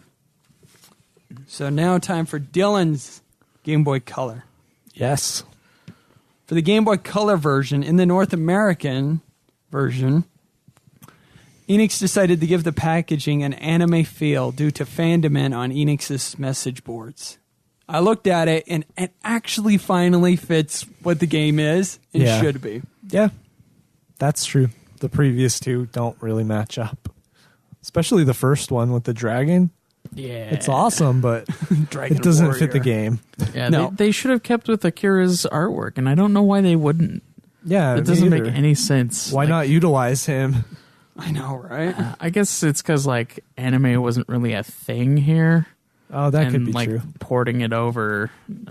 So Right. The same thing happens with Final Fantasy. Specifically, unless yeah, it's that in the first logo. one with like the sword and the axe. Like what the fuck? And the orb. Well, the orb actually makes sense with the actual plot of one. Kind of, yeah. It actually makes way more sense. The sword but- kind of, but then just like that whole cover, just like. But Amano's artwork, unless it's actually in the Final Fantasy logo for that name, Amano's artwork doesn't show up on a lot of North American releases either for Final Fantasy. So it's a fail on that part too. Both of them. Yeah. I've looked at the Japanese artwork of both Final Fantasy releases and Dragon Quest ones, and I prefer the look of the Japanese ones. Oh yeah, there's no question that they look way better. Yeah. So the game received a new translation incorporating many adult elements that were cut from its original. How so? I have no idea. Well, I didn't really recognize anything. You still got so- the suicide. Yeah, the suicide's still there. You still got the funeral. Yep. I don't know what other adult things. There was a town with like adult dancers. Maybe It that could have was been that sort of Oh, puff yeah. situation again. Yeah. Yep. Didn't get the puff puff. Yep. Oh, there was a puff puff. Oh, it you- was with the dude. You guys remember that? The fat guy. Yeah. Yeah. Yes. Wow. Okay. Yep. It is now possible to collect monster medals. We'll pretend that never happened. These are shared across save files and became transferred to other Game Boys. It's better via if you play as the chick. Oh, okay. Yeah. Well, still kind of creepy, I would say. via the Game Boy Link cable. And apparently you can keep doing a new game plus to get the other monster medals. But that's an entire thing. There's a monster medal for each creature in the game. That's Including just, in the bonus dungeons. that's too much. So what it's like, what is that fucking called? God, what is it? Like the index of monsters that you can look at? What's it fucking called? The Pokedex? No. Bestiary? Yeah, bestiary. There you Okay, go. bestiary. Is it kind of like that then? Pretty much, yeah. Only they each have a coin, and apparently they can drop one randomly as you try and collect them all. And it's only for the Game Boy Color one? Yep. Huh. Yeah. Aren't there like 3 stages, though? Like bronze, silver, and gold? I believe so. Oh, man, that's a pain. I only is. got 1 silver in my whole playthrough. Could you imagine trying to 100% that thing? I could not. I wouldn't want to do it. That would be so many hours. The game's got good replay value, but not It that does. much. Yeah. So battle screens no longer have illustrated backgrounds, although monsters and spell effects are still animated. Yeah. You got a white background because it's a Game Boy game, basically. There's Pokemon. nothing color Yay. about it. Again. Even though it's on the Game Boy Color. There is a second bonus dungeon, the Ice Caves, that we don't get either. So It's weird amongst all these different versions of the game. Did the Game Boy Color one come out after the remake of on the SNES? After, yes. Yeah, I would say. It was like 99, I think, or 2000. Damn. So a couple years after. Oh, yeah, it would have been, huh? Yep. It was announced in May 2011 that Square Enix will be releasing Dragon Quest III in Japan as both the Famicom and Super Famicom ports as part of the September release of Dragon Quest 25th Anniversary. Commemoration Famicom and Super Famicom Dragon Quest 1, 2, 3 for the Wii. What a fucking title. Yeah. I saw the box art and it's just this long title on the front of it. Dragon Quest 1, 2, and 3. Could you imagine if they had like the entire title too?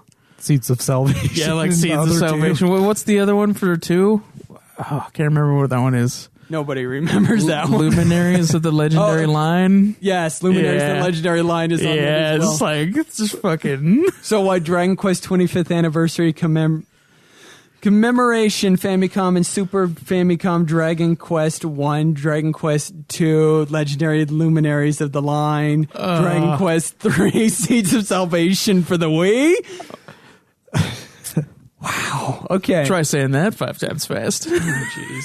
A quick save feature was added to this version of the game, allowing for pauses at any time, but the save file is deleted upon resuming, which is what happens with Quick most save. quick saves. Yeah. Well, All right, like, next is the design in this game.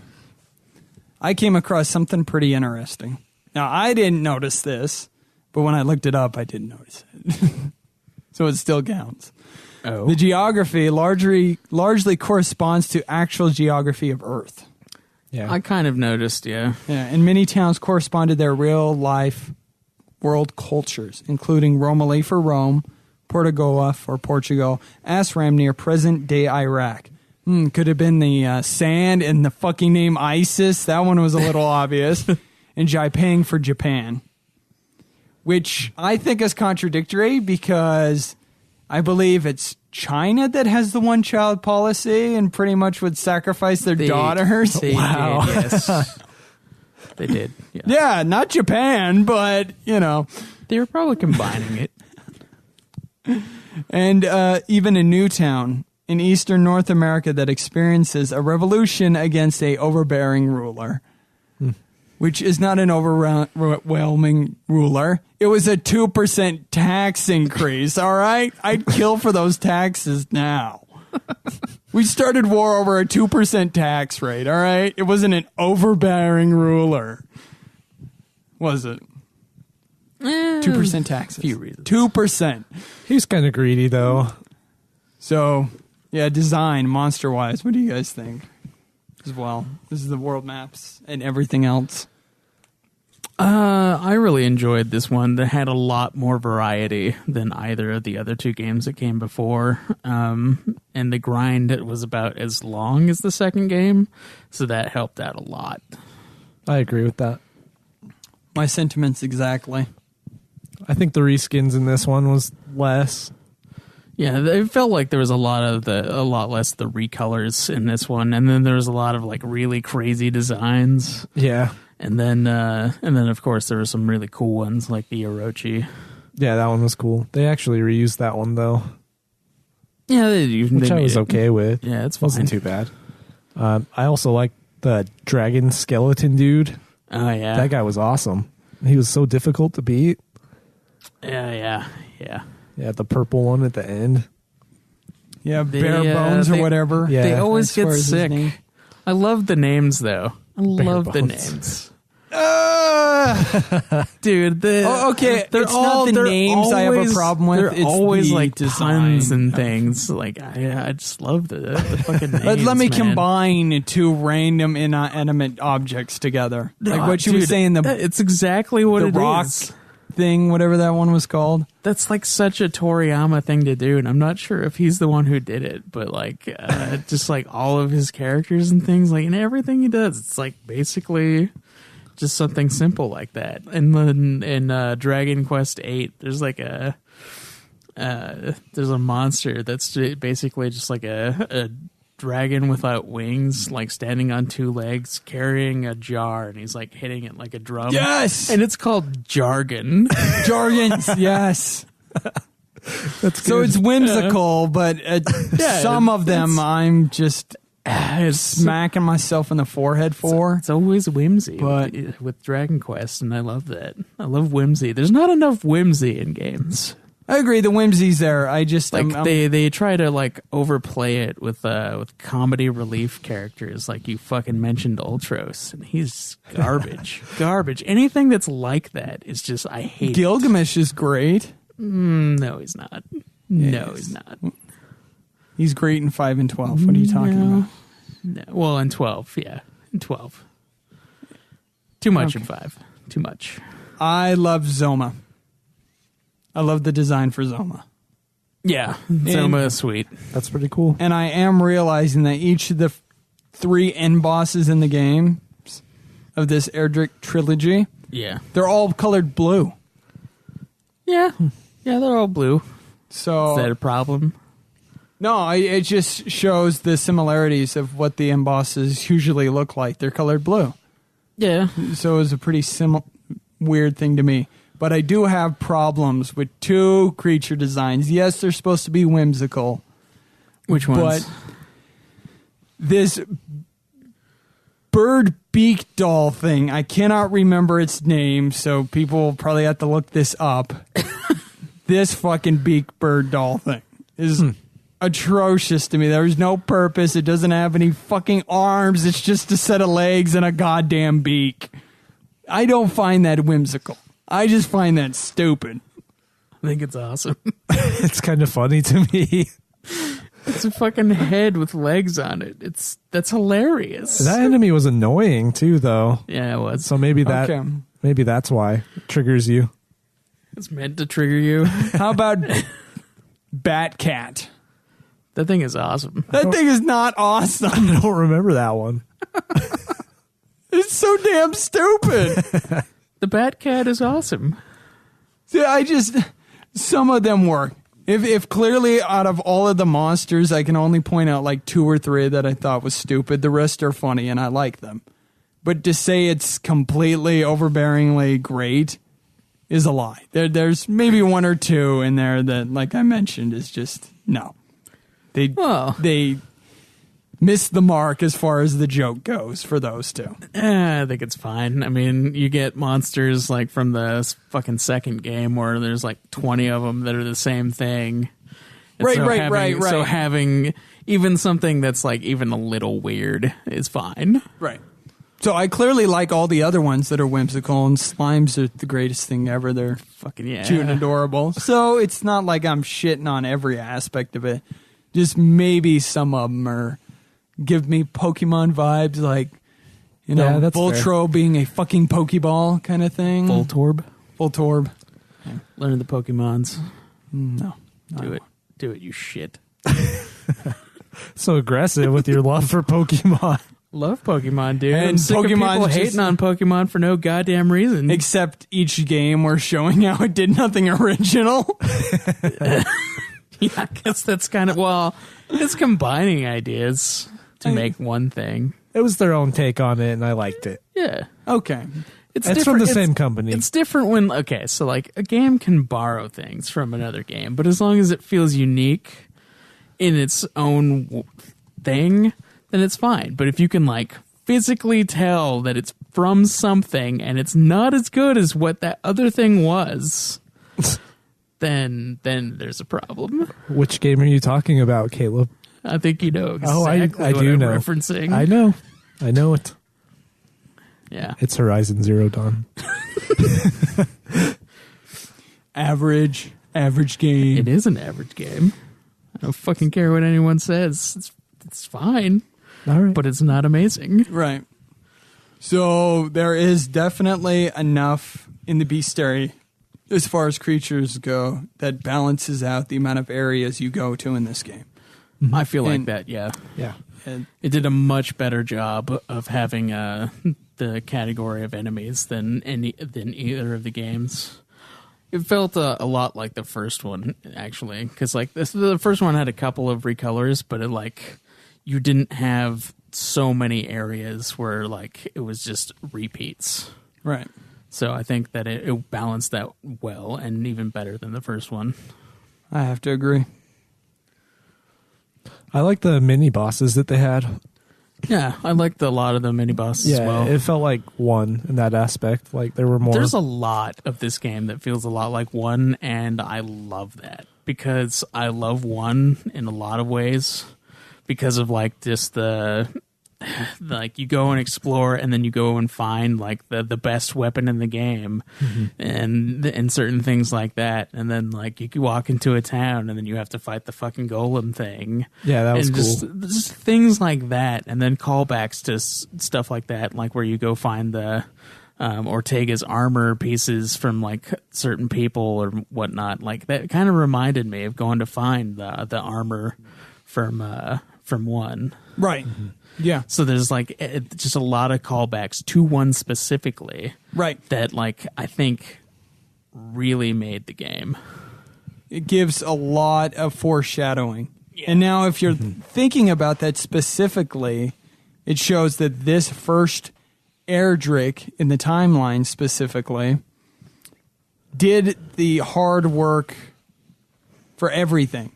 And it makes the Erdrick in Dragon Warrior 1 seem like a peon that didn't have to do shit. Well, he was by himself and he like was a god, so I don't know about that. It seems like he was more like Ortega than he was Erdrick or Lodo. Yeah. Right. It seems like minuscule in the grand scope of things now, considering what the original guy did in 3. Like how much shit he had to do. And then you look at his seedlings, basically the seeds of salvation of the timeline of his children, and you look at the Erdrick in 1 and 2, and you're like, these are not my sons. I disown you from the family. Well, Erdrick did defeat the fucking devil, apparently, and then the super devil right afterwards. Yeah. So, I mean, what much is left? But they seem to be all minuscule compared to Zoma. Yeah, that's true. Because Zoma, in my opinion, is a harder fight than the 1 and 2. I don't know. I had a lot more trouble in 2 than in 3. Yeah, okay, me too. And I didn't have the Sage's Stone. How about if you didn't have Sage's Stone, then Zoma would be even more harder than the 1 and 2. Yeah, he would be. He would be a fucking asshole. So, I don't know. It depends on how you look at it, but Zoma was a fight. Zoma was definitely a fight. He was a fight. So, the OG Erdrick is the one to go for. Not the Dragon Warrior 1. He seems so minuscule. Yeah, he slayed a few dragons and rescued a princess, but He slayed quite a few dragons. Quite a few. oh, depending on how you. Okay, There were green dragons in this one, though. It's true. there was. But there were blue dragons in Dragon Quest 1. Yeah, that's true. The last boss was blue. Yeah, he was a blue dragon. A beefed blue dragon. So the music. Obviously, Sugiyama composed and directed the music for the game. In 2011, Sugiyama played a concert focused on Dragon Quest III in his Family Classic concert series he had done for many years, playing 15 of the game's songs.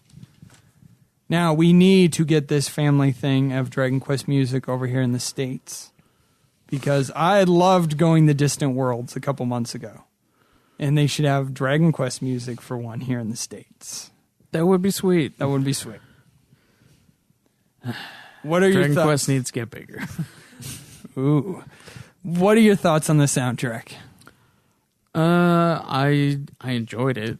I mean, there's not really many tracks that I can really pick out, but I mean, there's a lot more than there was in 2 and even 1, and so I didn't get annoyed by any of the music just by wandering around. It changed frequently enough that I was okay with it. So Right. I was fine with it. I just didn't really recognize it after playing through for so long. It just was background. Yeah. It was just there. Nothing Yeah. really stood out. I don't think each track serves its purpose long enough for what it is. It isn't a long, overdrawn sound for each of the towns or outside, because when you're outside, the theme will actually change when you're from day to night cycle. Yeah, and so that changes it frequently enough that, which is fucking good because there's other games that have a problem where if you're like on the overworld for too long, you hate whatever music it is. FF3s and the DS remakes. Oh, dude, FF3, like, any of the Final Fantasies, really. I mean, they could be the greatest song in the world, and then you hate it after a while. Not 6. Or 4. Even 6, I was getting kind of annoyed. I love disagree. But 6 was great, but dude, after a while, I was like, okay, I want a different song. I never got sick of it. I love that song. But the day theme for Dragon Quest 3, I loved it. Yeah. I could point it out like that. And obviously the main theme is still there. It seems like I'm listening to a lot of the same tracks. It seems to slightly alter the arrangements, and it doesn't seem to bring in a lot of new tracks here and there. Because I swear I'm hearing mostly the same stuff that was in Dragon Warrior 1 and 2. They just seem like new arrangements. It does seem like, yeah, it feels like they took those songs and just like remixed them a little bit for 3 and then added in like a couple. Right. Which would make sense in a way, but like at the same time you want something new that you haven't heard before. Right. So, but I mean, again, it wasn't anything amazing, but it also wasn't anything that like was a detriment to the game. Right. I will cite the overworld theme when you're going out during daytime is the true highlight of the soundtrack, but that's really the only thing I could point out. Yeah. In memorization. Yeah, not even that for me. Like nothing stood out at all. Well, yours was probably a little more Yeah, like 3-toned compared to ours. It wasn't that bad. That's like check the RF connection. Yeah, dial up. It's like, how is this in the game? There's no internet here. All right. Time for reception and legacy. Now, I only got Japanese numbers and sales because guess what? Dragon Warrior didn't come over sell here. Yeah. So. Dragon Quest 3 sold over 1 million copies on the first day. That's sick. In Japan, with almost 300 arrests for truancy among students absent from school to purchase the game. That's awesome. I know. That's hype beast. That's fucking crazy. That's beast mode. Yeah. Right there. I can't. Wow. That's probably not even like all of them. That's just the ones that got reported. Right, exactly. There's always that scale. It's like a very small percentage. Yeah, dude, that's crazy. That's some dedication to the series. I can't recall any other stories like that with releases of games. Yeah, I can't either. That's like the first one I've heard of where there's like some shit behind it. I believe there is a study out there with specifically adults, not children, of how many people called into work sick on Grand Theft Auto 5's release date. Okay. Oh yeah, there was stuff. It was astronomical. Yeah, but yeah, I don't know. But if we look at the times, yeah, Dragon Quest 3 over in Japan. Yeah, and specifically for like kids though, like that's yeah. That's crazy. And 3.8 million copies total in Japan. In Japan, the Super Famicom remake sold 1.4 million units. A remake game cleared 1 million copies. That's impressive. That is. With nearly 720,000 units sold in 96 alone. The Game Boy Color version sold a lower 604,000 copies in Japan by the end of 2001. As of November 2010, the Japan mobile version port was downloaded more than 1 million times. Wow. Dragon Quest III's popularity is up there quite a bit.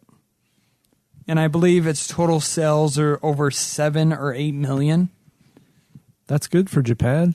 Yep. And I believe it's in the top 20 of the highest selling NES games of all time. And that's just from Japan sales only. Wow. And it's obviously competing with Super Mario Bros. Or Tetris. I'm looking at the downloads for Dragon Quest III on the Google Play Store, and it says it's at 10,000 downloads. Wow. That seems low. That's pretty low. It's low, but like that's just people that bought it on Google Play specifically. Yeah. So there's like other sources to get it from. Yeah. But its legacy seems to be quite predominant within the series. Yeah. Because those sales are astronomical, especially for just the NES copy, let alone the remakes later on. And it makes sense now that I'm looking at it. I thought 2 was a big game for NES, for Nintendo. And 3 just blows it out of the water. And I'm trying to see like how they... Obviously, I'm looking at better graphics and stuff, so I'm able to at least retrospectively look back and think, okay, look at this through 8-bit eyes, and still, it's a huge amount of data. Yeah, there's a lot for 3 that was improved upon from 2. So, like, specifically the party system, being able to choose jobs, like, that's probably one of the first job systems I've ever heard of. Yep. And your characters are useful in this one, too. Yeah, all of your characters are useful. So, like, it's awesome. So, a little bit of reviews for the game from other sources. A survey conducted by the world's greatest magazine, Famitsu, in early 2006, amongst its readers, placed Dragon Quest III as the 3rd most favorite game of all time. What's being preceded by only Final Fantasy. Which one? 10. That is in Final Fantasy VII. It is often believed that in 1988, the game's success caused the Japanese government to outlaw further releases of Dragon Quest games on school days. Wow. It's a big rumor. In truth, however, Enix denied to hold off the release of future Dragon Quest games until weekends. So it was more like not officially declared by the government, but it was probably Enix saying, all right, yeah, let's not cause chaos here and do it. Although I do see the Japanese government doing it. So. Yeah, considering like 300 arrests of children for truancy. Right. But I think that's a unsubstantiated fake news that the Japanese government actually did anything. They didn't. So critics found the new day and night system and the addition of an in-game bank praiseworthy. We didn't talk about the bank because we've had the banks before in our versions, so this ain't nothing new for us. Well, this is the first time I had the bank, but I never used it. All right, tell us about the bank, Dylan. You mean the thing I never used? Oh, then never mind. Don't tell us about the bank. Yeah, so I never used it. So did you die often? How was the inventory system this time compared to 2? It's still limited, but better. Like, there's a 4th option this time, so where you can store all the items in a bag. And that has more space. Yes. And that more was junk in the trunk. Yeah, that was useful. I didn't miss any items that were key to progressing the story. The key items don't nice. take up any space in the item inventory. Yeah. It's great. So they fixed that. It's a definite improvement. It noted the Game Boy Color remake got very good reviews and was praiseworthy. GameSpot gave it a good 7.6, saying that Dragon Warrior 3 is a worthy port of an old NES ancestor, but its firm grounding in the RPG old school means that only the hardcore need apply. While IGN gave the Game Boy Color version a perfect 10 out of 10. I could see that. Dylan, you would agree and give it a 10 out of 10? I wouldn't give it 10 out of 10, but somewhere in that ballpark. Somewhere in the ballpark. We won't get into scores. I'll save that for articles. Okay. So check out my articles. Shameless plug. At DylanRominger.geekdomentertainment.com. Yes, thank you. Give him money. Well, you don't have to give me money. You gotta be Joe, like on UFF and on Nude Clan. Just be like, give me money. I don't want to be like Joe. Give me money. No offense to Joe. A manga series, Dragon Quest Saga: Roto's Emblem, was written by Chikai Kawamata and Junji Koryanga, with artwork by Fujiwara. What? I don't know these names. And was published in Monthly Shonen Gainen from 91 through 97. The series was later compiled into 21 volumes published by Enix. In 96, an anime movie 21 volumes? 21 volumes. It was apparently going for 6 years. Yeah, that is a lot. In 96, an anime movie based on the manga was released on VHS. And there is also a sequel series to the manga. So we may end up having to watch this anime we should check movie. that out. Yeah, maybe. I believe, yeah, it's probably not here, though. None of it ever comes here. yeah. We have ways to get Well, I have contemplated just for fun doing Caravan Heart because apparently, we never got Caravan Heart here. There is an English version of it, and it is part of the Erdrick timeline, apparently. Somehow it's tied in. But what are your guys' overall thoughts of the Erdrick or Lodo trilogy? The whole trilogy, or just The whole trilogy in general? Because this is an ultimate final send-off. Because I have no idea how much Builders, wink wink, the next game we are going to be reviewing if you guys want to play along. It's kind of hard because like the series the trilogy starts out on a really strong note with the first game, and then just kind of drops the ball a little bit on the second one. There was some good things about 2, some good things. But not enough. Not enough. Yeah. Story and plot-wise, I would agree that there is good stuff there. It's the fact that it's a bad game. And not a bad story. Yeah, the gameplay is not great. I didn't care for the story either. Well, honestly. the story was a simple one, just like the first one, and it tried to add more complex stuff with having more party members and stuff like that. But it failed. Yeah, it tried and failed. It didn't quite capture the greatness of 1, and then I feel like 3 did. I agree it moved on with 3, and 3 had enough callbacks to 1 to make it like seem that it captured the magic of the first game, I think. Right. So this is where we dropped the Lord of the Rings reference, because Return of the King brought back the averageness that was Two Towers. Yeah, I guess half of Two Towers isn't really that great. No, it's not. Even the trees walked in those fucking movies, all right? Step, another branch. I got some problems with Two Towers, okay? It's fine. It's so, fine movie. I like the plot for what it is. I could retroactively go back and say late 80s, we got this overarching trilogy of 3 games. Now that I look at it, yeah, I'll only give the game like 5 out of 10 for a story, numbers-wise.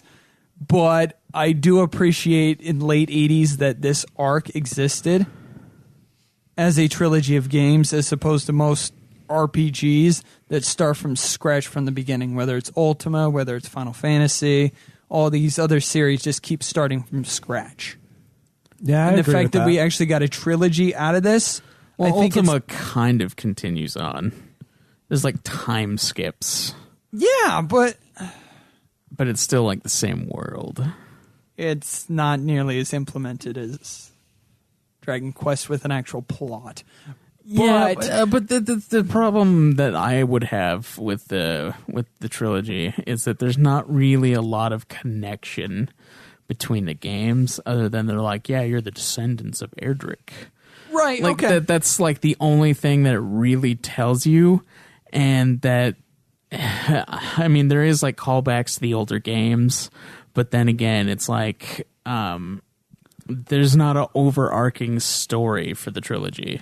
There's not something that moves on from 1 to 2 that like was started in the third game, which is the prequel. Like they had the Dragon Lord's son or grandson in the second game, but nothing comes of that. He's not the boss. He's not like anything major. And then you meet the Dragon Queen, who's on another planet, but another planet. But you assume, well, another world, whatever. You assume that she's the mother of the Dragon Lord. Hey, like, you guys brought that up. I don't know, man. Well, I did. I was like, that has to be some kind of connection. Like, that has to be what it is, because there's not really a whole lot of connection outside of that. Outside of him being like the hero and then saving the day. And then, because then the main bad guy, he's like, there's more evil gonna be here, and you're gonna have to fight it. Yeah, it's like. So what you're saying, but that evil is like minute compared to you, right? So it's like there should have been like a great evil that rised instead of just like the Dragon Lord, right? So we could theorize here for a second, and what would be interesting is figuring out Dragon Queen's the one that gives you the sphere of light. To basically stop Baramos. Yeah. But if she's the Dragon Queen, the King Dragon later on in Descendant-wise is actually evil. So there could be a story there to tell, but there isn't one. And I think it'd be a lot cooler to figure that out. Because you obviously have even further down the line, Dragon Lord's son is randomly there in 2. And I'm curious what specifically happens as in why the Dragon Queen is on your side. Well, and then you figure out in 1 that the Dragon Lord is basically evil and he's trying to take over the world. So I'm curious what exactly the fuck happened. It'd be interesting to find out. Well, she probably had the same motives as it kind of seemed that the Dragon Lord's grandson had, trying to just get rid of the greater evil than themselves. The enemy of the enemy. And she was already dying, so she probably wanted to create a world where her son or whatever could take over more easily. Or she wanted to be amongst her horses who stayed by her side. Yeah, those weird with fucking the horses. Weird horses. Yes. I don't know, dude. Like, I mean, each story had its own kind of charm to it, but like as far as an overarching thing, as like a trilogy, it doesn't really feel connected outside of the knowledge that you're like the descendant of the person in 3. It does not hold up. Because like it doesn't, there's like there's not even like a spiritual connection really. There's not like a theme there that just keeps happening. It's not, I mean, there's like a lot of callbacks. Well, there's a theme with 1 and 3 of going to each castle, specifically Zelda style. Yeah, you go to the towns and stuff. But I don't think that complements its plot. I think it complements itself gameplay-wise to make it familiar enough to play like a Dragon Quest game and not to the plot. Yeah, and I don't know. But yeah, it doesn't... For me, as a whole, it doesn't really connect well, and it feels like they didn't really think about that. Yeah, they didn't flesh it out. It was just because, especially with the second game, I think is really what like kind of screws it. Because like if they had made the Dragon Lord's grandson like the big boss, then it would feel more connected. Big boss, you know what I mean? Because then you could really go in assuming that the Dragon Queen that you meet is like the Dragon Lord's grandmother or mother or whatever. Okay. And then that feeling there, like she helps you out, and then all of a sudden you have to fight her son for some reason. Because like it doesn't really tell you why he's evil. He's just there. Because like it says that he was evil before. Like in the first game, it's like somebody had defeated the Dragon Lord or the evil before, and then the evil has come back, and it's the Dragon Lord. So there's missing pieces between 3 and 1, obviously, right there in the intro of 1. Right. So it's like, yeah.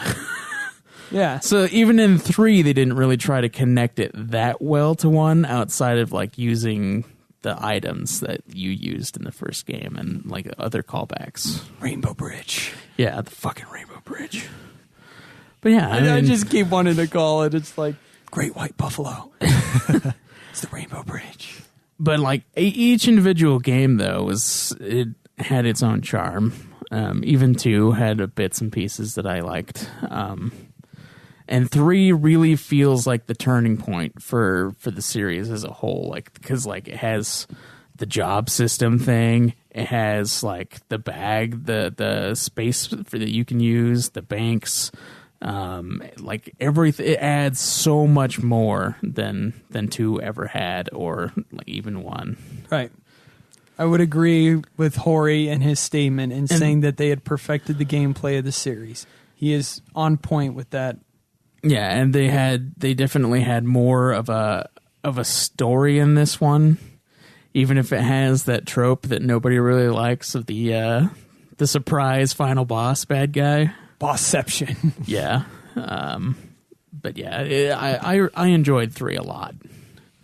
And as a series, I like 1 and 3. So it's like it's a decent series when only one game is meh. Yeah, I agree with you. Yeah. I think 2 just it leaves too many loose ends. It really detracts from the series. Like 1 and 3 are just solid games. 3 is, I would say, more than solid though. But 2 just feels like it's not designed. It's a husk. Yeah. It's a clone. Yeah. You're trying to put everything there, but it's just. It just feels like it's a figment missing, of your imagination. It's missing what 1 and 3 had. Yeah, it's missing the charm. Like it has some, but it's not as strong or as like well represented. And I feel like the story in 1 and 3 are more connected than 2 is to any other game in the series. Yeah, it doesn't feel like it's a part of it. No, it feels weird. Because like the only connection that you get to the first game really is that Eilifgard. You go back to Eilifgard. Yeah, that's true. I just feel like it was rushed. That's the feeling I get with 2. Well, they did start developing it before 1 was even out. So, yeah. I mean, you'd think that they would start thinking about the story then. Like, that's the thing that you'd be... Because, like, it would be more excusable for them to be like, hey, we have this team of, like, college student programmers. Yeah, that bugs me. If they had a story that was really solid that came from 2 or from the first game, but they were like, yeah. I feel like 3 could have at least made more of an effort to tie 2 to 1 or 2 to 3. I feel like they knew which game was stronger, and they went with the stronger connection to 1. Even still, they could have addressed those loose ends in 2. It's true. I would disagree with you on that. I think not necessarily retconning, but trying to explain everything that happened in a bad sense could ruin the aspect of 3. I see it not working out better. And I will use an example of Chrono Trigger to use this. Okay. If you try and connect Trigger to Cross, Square has come by and fucked it up. Mm-hmm. Originally in Trigger, there was nothing pertaining to the ties of Trigger and Cross. Every single new version that has come out of Trigger, they have tried to pull in and add stuff to Trigger to make Cross make more sense. Specifically to Dalton and what happens in the timeline. I hate that shit. I feel like it works in some games and it doesn't in others, though. Right. So for the PlayStation version, what they added, and then the DS port version of Trigger, each adds a new thing to try and make it sense into Cross. And I think it messes with Trigger. So I don't like it for the most part. Maybe if it's done well, if you could find me an example that it does well, then I will agree with you. But I think if they were to add any of that shit to make 2 make more sense, it would make 3 less good. Is Cross a prequel to Chrono Trigger? Or does it come after? Technically, it comes after. That's the difference I'm getting at here. Like, it's a prequel in 3. They could go back and at least add more about the grandson. Or, like, why the Dragon Lord is evil. Or even with the mother. Like, she doesn't really play much of a part in the story other than to give you the light orb. That's true, yeah. And I feel like that's an important thing that they kind of just gloss over. At least it was important in 1. But For Dragon Lord, we don't yes. really get much backstory on that. Okay. I agree with you. I think I'm just going off on a tangent about retconning specific things. Mm-hmm. And unless I actually see it, I guess I can't really pertain to if I like it or hate it. Because it's not there to begin with for me to be able to form an opinion. So I guess it's one of those, we'll just have to see if it ever existed kind of things. Well, I don't see a remake of 2 happening, which is a good thing, because I would not play it. What if it got fixed? Huh? If it got fixed, hope. Maybe. But I played it once. Never again. I think I'm okay. Yeah, Skipping I agree. that. Yep, me too. What do you guys feel about the trilogy? I went off on my thoughts. I actually tend to agree with you on most of it. Dylan? I think 2 is the weakest link in the trilogy. Dude, it is. It's a good thing that it's like the last one in the trilogy because you can skip it. Yeah, I feel like it. Timeline wise, right? I feel like it takes away from the trilogy as a whole. I mean, I hate saying, you should skip a game because like it feels bad, but yeah, it's definitely weak in pretty much every aspect. Yep. Like the designs went down just because like how much more they used the recoloring when they could have used that space for more monsters.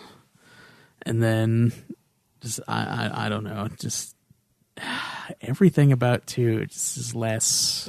Even though they did try to implement the party system, it just they made the other 2 characters way weaker than your main guy. Like you felt it. And she comes in later too, and that's a problem. She comes in later and she's the weakest member. Yeah, she starts at level 1.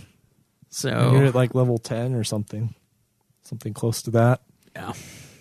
That's where that scale actually needs to be implemented into the games. Yeah, it has balance issues. Great RPGs have that happen when you recruit a new party member. It is usually the exact same level as the main character of the game. I think that's why the party system in 3 was good as well, because like you get them early enough that there's not a huge power gap. Right. Yeah. And they're all predominantly the same level at all times, leveling up, unless barring something specific happen, like somebody die during a battle. Yeah, or you change your job. And then you get the differences. Yeah. It's 3 felt like it had a really strong balance as well. Mm-hmm. So there's not really anything about 3 that I dislike outside of maybe the random boss switch that just felt out there. Bossception. Yeah. For 3 or for 2? For 3. Because like you beat the Baramos. Yeah, Baramos guy, and then it's like, hey, well, there's actually this other guy. Yeah, they did that in 2 also, though. That's true. But they built it up better in 3. 2 with the Dark World. Yeah. There was more to 3 with it, but like it just it was like an afterthought. There was too. I wish there was more allusion to there being a darker power behind Baramos. Yeah. That's fair. That's all I would like, you know, because like that makes the boss switch less jarring. I would say just because like it's coming and it's like, oh, okay, it's not just some random fucking thing that happens. Because I mean, I love Final Fantasy IV, but Zeromus comes out of fucking nowhere. It's fucking nowhere, and you're just like, what? And that's a problem. That happened in 3 a little bit. But there was more with him, so it didn't feel as bad. Yeah, because like he just comes in at the party, and then you have to go fight him again. It felt like the intermission was between the first final boss and then this new one, Zoma. Yeah. I feel like the middle part of that was the intermission. That was definitely the halfway mark. Yeah. Yeah. Which is fine to me. I think it's okay. Right. Yeah. If I were to rank all 3 of the bossceptions in the series, I'm going with the first one because how it goes from obtaining the princess and getting the dragon, your mission is actually technically complete. And then you end up going and figuring out about the dragon lord himself. Yeah. So 3's is the next best one, but I still like 1's better. Yeah, me too. Dude, it's so hard for me to like not love 1. 1 is great. I don't know what it is because like I don't normally like the just. I don't know. Maybe it's the battle style specifically, where you have like the static monster. Maybe it's just too old. I don't know, and it hurts saying that. But for 1, I love it. For other games though, like Phantasy Star, no, Phantasy Star, just I can't do it. I can't do Phantasy Star anymore. Like, but Dragon Quest 1, I'll fucking go for it like all the time. I love that. I love that first one. There's just so much about it that it's good. Yeah. Like and maybe it's this version that I played specifically, like on the mobile or whatever, because like you get the animation of like him picking up the princess and then just like walking out. I fucking love that shit. I loved being rewarded with the princess. Well, yeah, like with coolest... her giving you, knowing that she wanted the ID, it probably helps a little bit more. Well, like the fucking just picking her up and being like, all right, I'm fucking going off to my own kingdom now. It's like, that was cool. That was a cool moment that you never get. And, I mean, I love RPGs to have really dark stories, where fucked up shit happens. But to have something like Dragon Quest 1, just like have that whimsy... just you fucking get a princess and then you just leave, go make your own kingdom. You get rewarded with like the classic, you beat the evil and then you get the princess. Yeah, that is fucking cool. It's like not many games do that now. They like try to capture that, but they can't. I feel like. Yes. And I think 3 did a pretty good job of like capturing around that same feel. It seems like an early implementation of the hero's journey. Yeah, yeah. For 3. So, story-wise, it's definitely 1. But the rankings, gentlemen. Where do we rank all 3 of these? God, dude. All right, this was a struggle. A real fucking struggle. But eking just above 1, I'm putting 3, and then 2 at the bottom. Yep, my sentiments exactly. Story-wise, I still got to go with 1, but it's the changes the gameplay. Yeah. Seeing the day and night cycle and this job class system. Yeah, there's a lot puts it that you above. can't. Yeah, there's a lot of good shit for gameplay that you just can't ignore in 3. Right. And I don't know how Dylan feels specifically to gameplay, but I think that balance overweighs the grind fest that you had to deal with in 1. Yeah, although the orbs in Dragon Quest 3 was probably my least favorite bit. Yeah, just because like that was a grind, and it was kind of.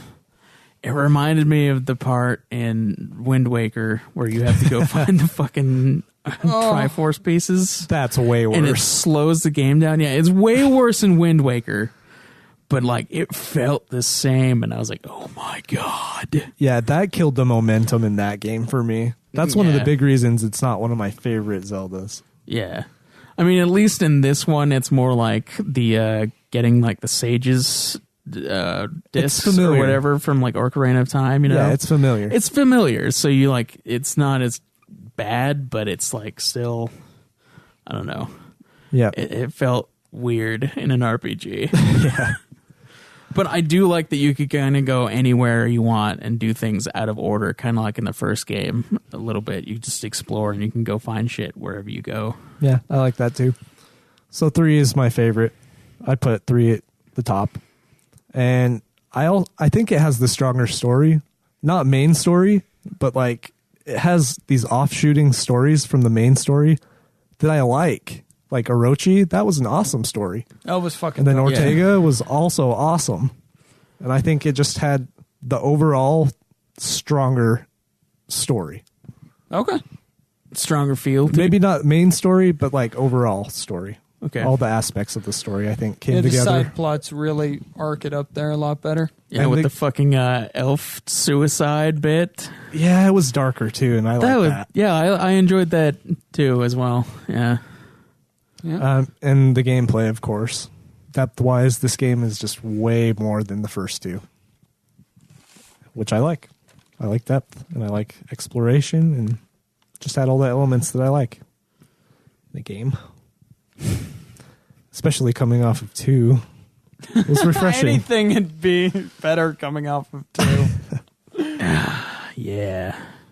Yeah. So, wow, 3 games in, we all agree. 3, 1, and 2. That's pretty We're probably interesting. going to agree for a while. It was like that for Joe and Schweiss, I think, for when they started UFF.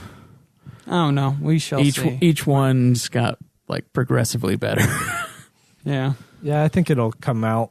It'll come out differently, just depending on our tastes. Because we do have different tastes. We do.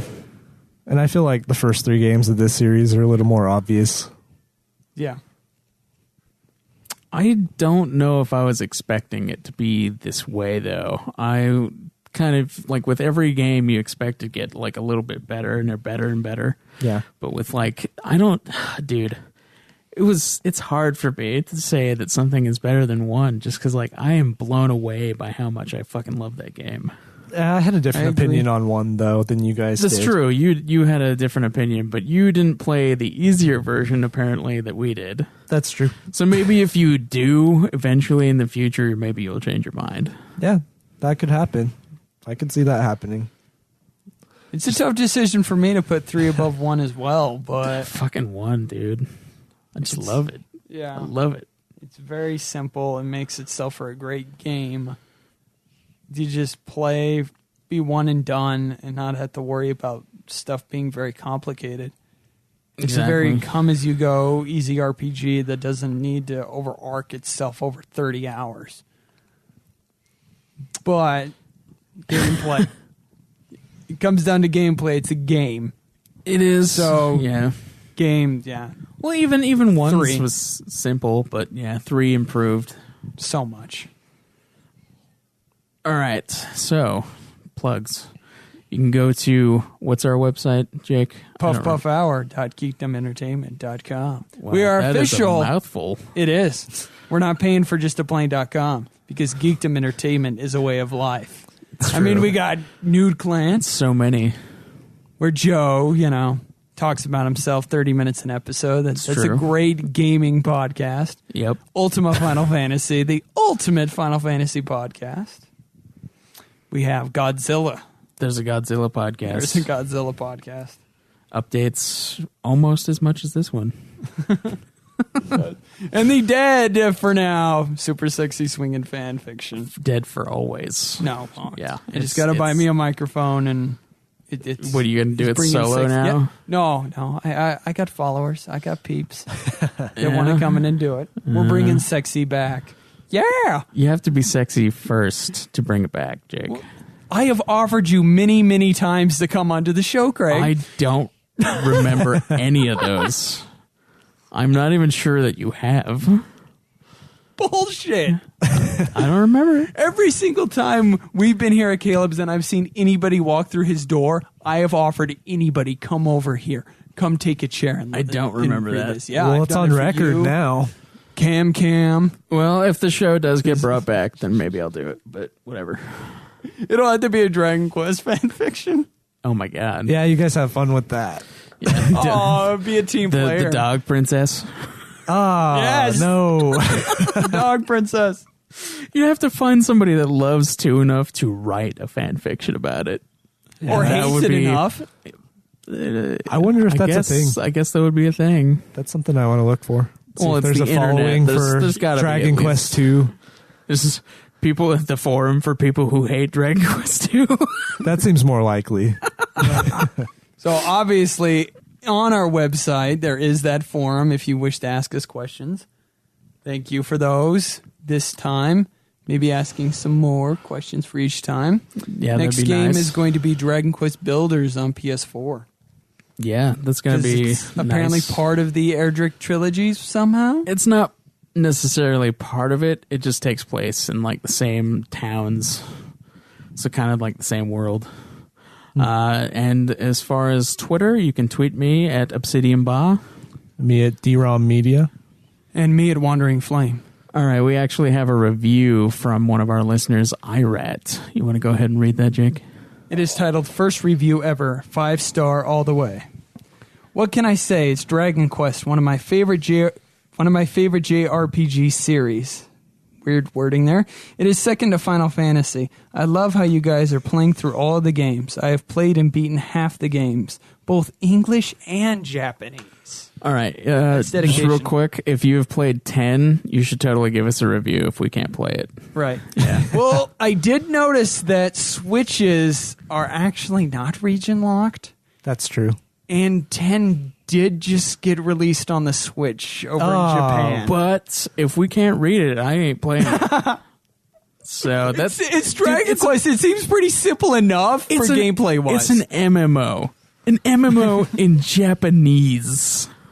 Maybe it has you can try and fucking subtitles. stumble your way through that, but I can't. All right. I did say I might play Caravan Heart. Dragon Quest 7 is one of his favorites, followed by 5. I just want to thank you all for doing this podcast. I know it's an odd review, but I have never done a review before. Oh, perfect. Yeah. That is awesome. Thank you. Nice We're review. honored to have popped your cherry. Oh, yes. There doesn't seem to be any Dragon Quest podcasts out there, so it's pretty There good. is not, yeah. Yep. Or at least there's some, but they're dead now. I think. Like they're not going no more. Yeah. So we're the only. So congratulations for listening We to are us. the ultimate only Dragon Quest podcast. Fuck yeah. All right, guys. We will see you next time. That's your sign off. It is an this no, time. I'm telling you that we're. Oh my god, He's gonna We're go ending- last. We're ending the show now. No. You're going last, right? Okay, I All say right, that, fine. and then you say your thing. He Keep says it his super. thing. Keep it questy. There you go, Quest. Matunica. Quest on. My God, I didn't think I'd have to explain this.